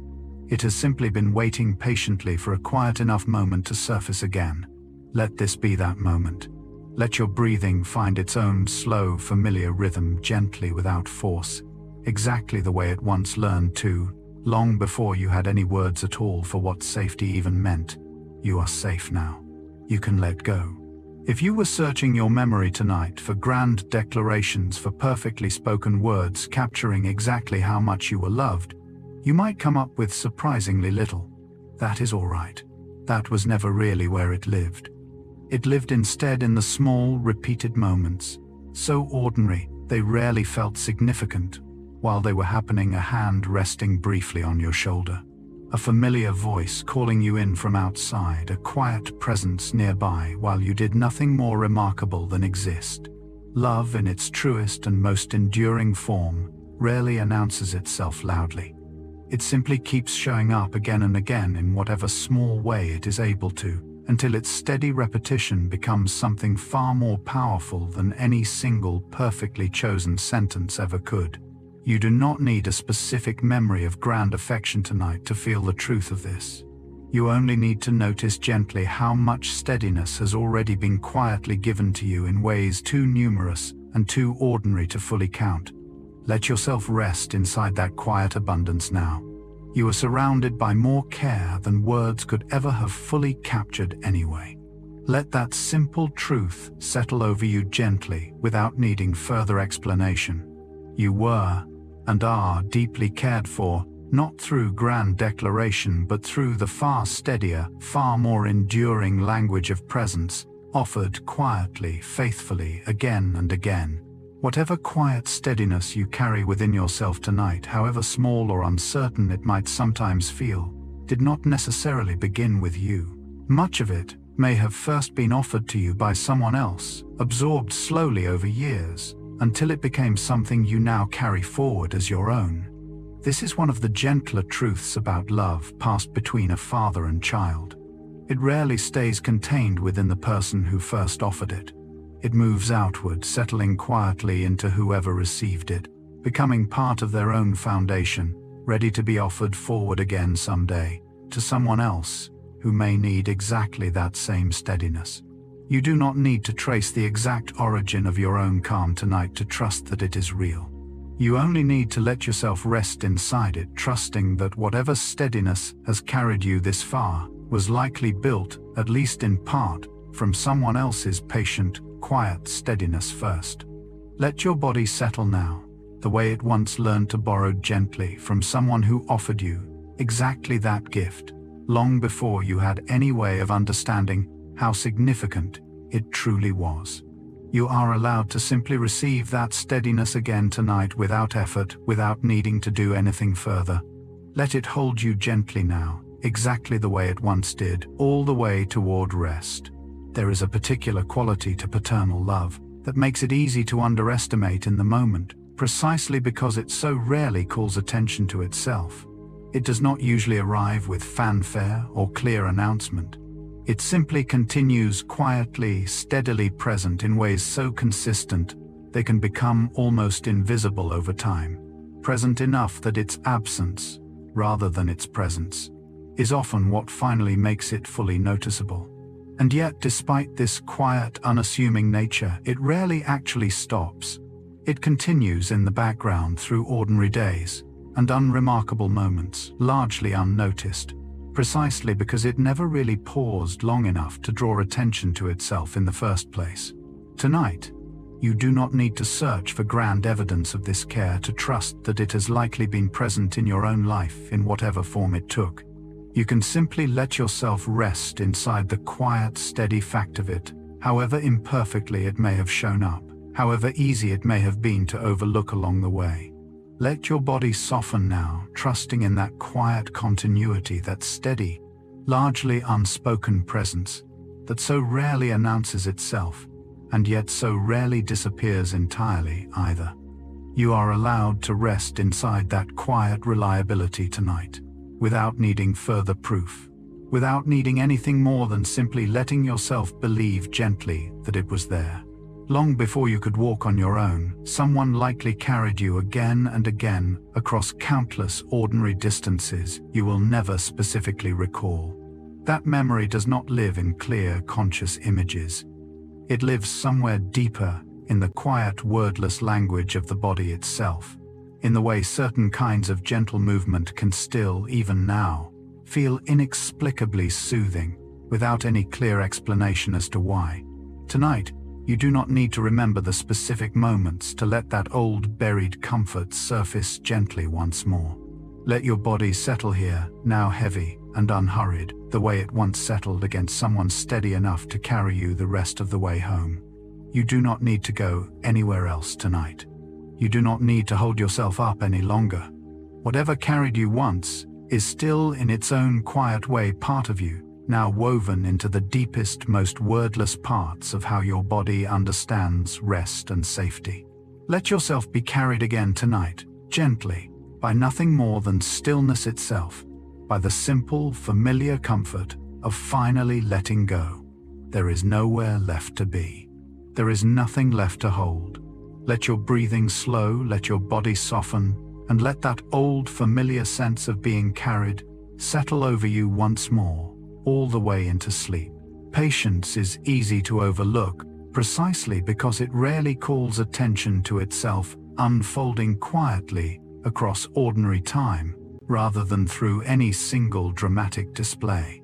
A father's patience offered across years of small corrections, repeated explanations, and countless quiet moments of simply waiting without complaint often goes almost entirely unnoticed while it is actually happening. It does not ask to be recognized. It simply continues steady and largely unspoken, present in the background of ordinary life, far more often than it is ever directly acknowledged. Tonight, you do not need to specifically recall every instance of this patience to trust that it likely shaped you in ways you may never fully trace. You can simply let yourself rest inside the quiet knowledge that patience like this, once offered consistently enough, tends to remain part of a person long after its original source has faded into the background of memory. Let your own breathing soften now, unhurried, patient with itself, in exactly the way you were likely once patiently, quietly cared for. There is nothing urgent waiting for you tonight. There is only this slow, gentle unwinding, this quiet permission to rest without needing to accomplish anything further. Let that old patient steadiness settle over you now, the way it once did, asking nothing in return. Simply present, simply enough, all the way until sleep finally gently arrives. There was a time, however distant it may now feel, when you were small enough to be held completely, your entire body settled safely within someone else's steady arms. That time is long past now, but the simple fact of it remains true regardless. Someone at some point chose to hold you, chose to offer you safety and warmth without needing anything in return.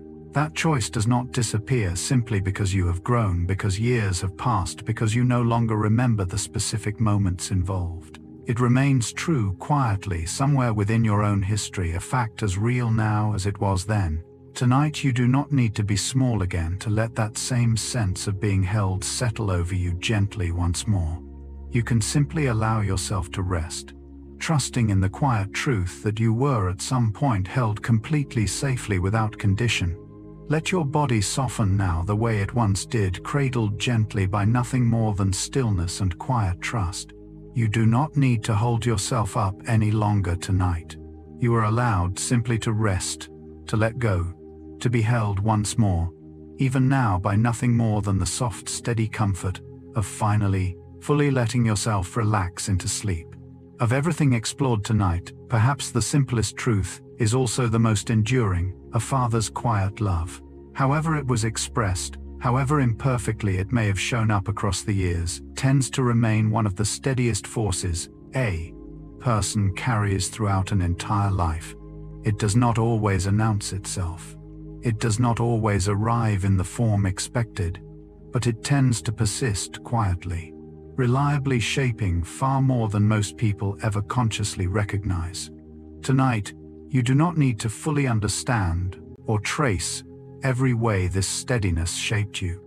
You only need to let yourself rest inside the quiet trust that it was, in whatever form it took, likely present. Let your body settle now, unhurried, supported by nothing more than stillness and the soft, steady comfort of simply being here. There is nothing left to work out tonight. There is nothing left to prove. You can simply rest now, quietly held by whatever steadiness carried you this far, trusting that it remains even now quietly present within you. And so as this quiet exploration draws gently to its close, let whatever steadiness we have spoken of tonight settle fully into your body now. Let your breathing slow. Let your shoulders soften completely. There is nothing left to hold on to, nothing left to think through, nothing waiting just beyond this moment that requires anything further from you tonight.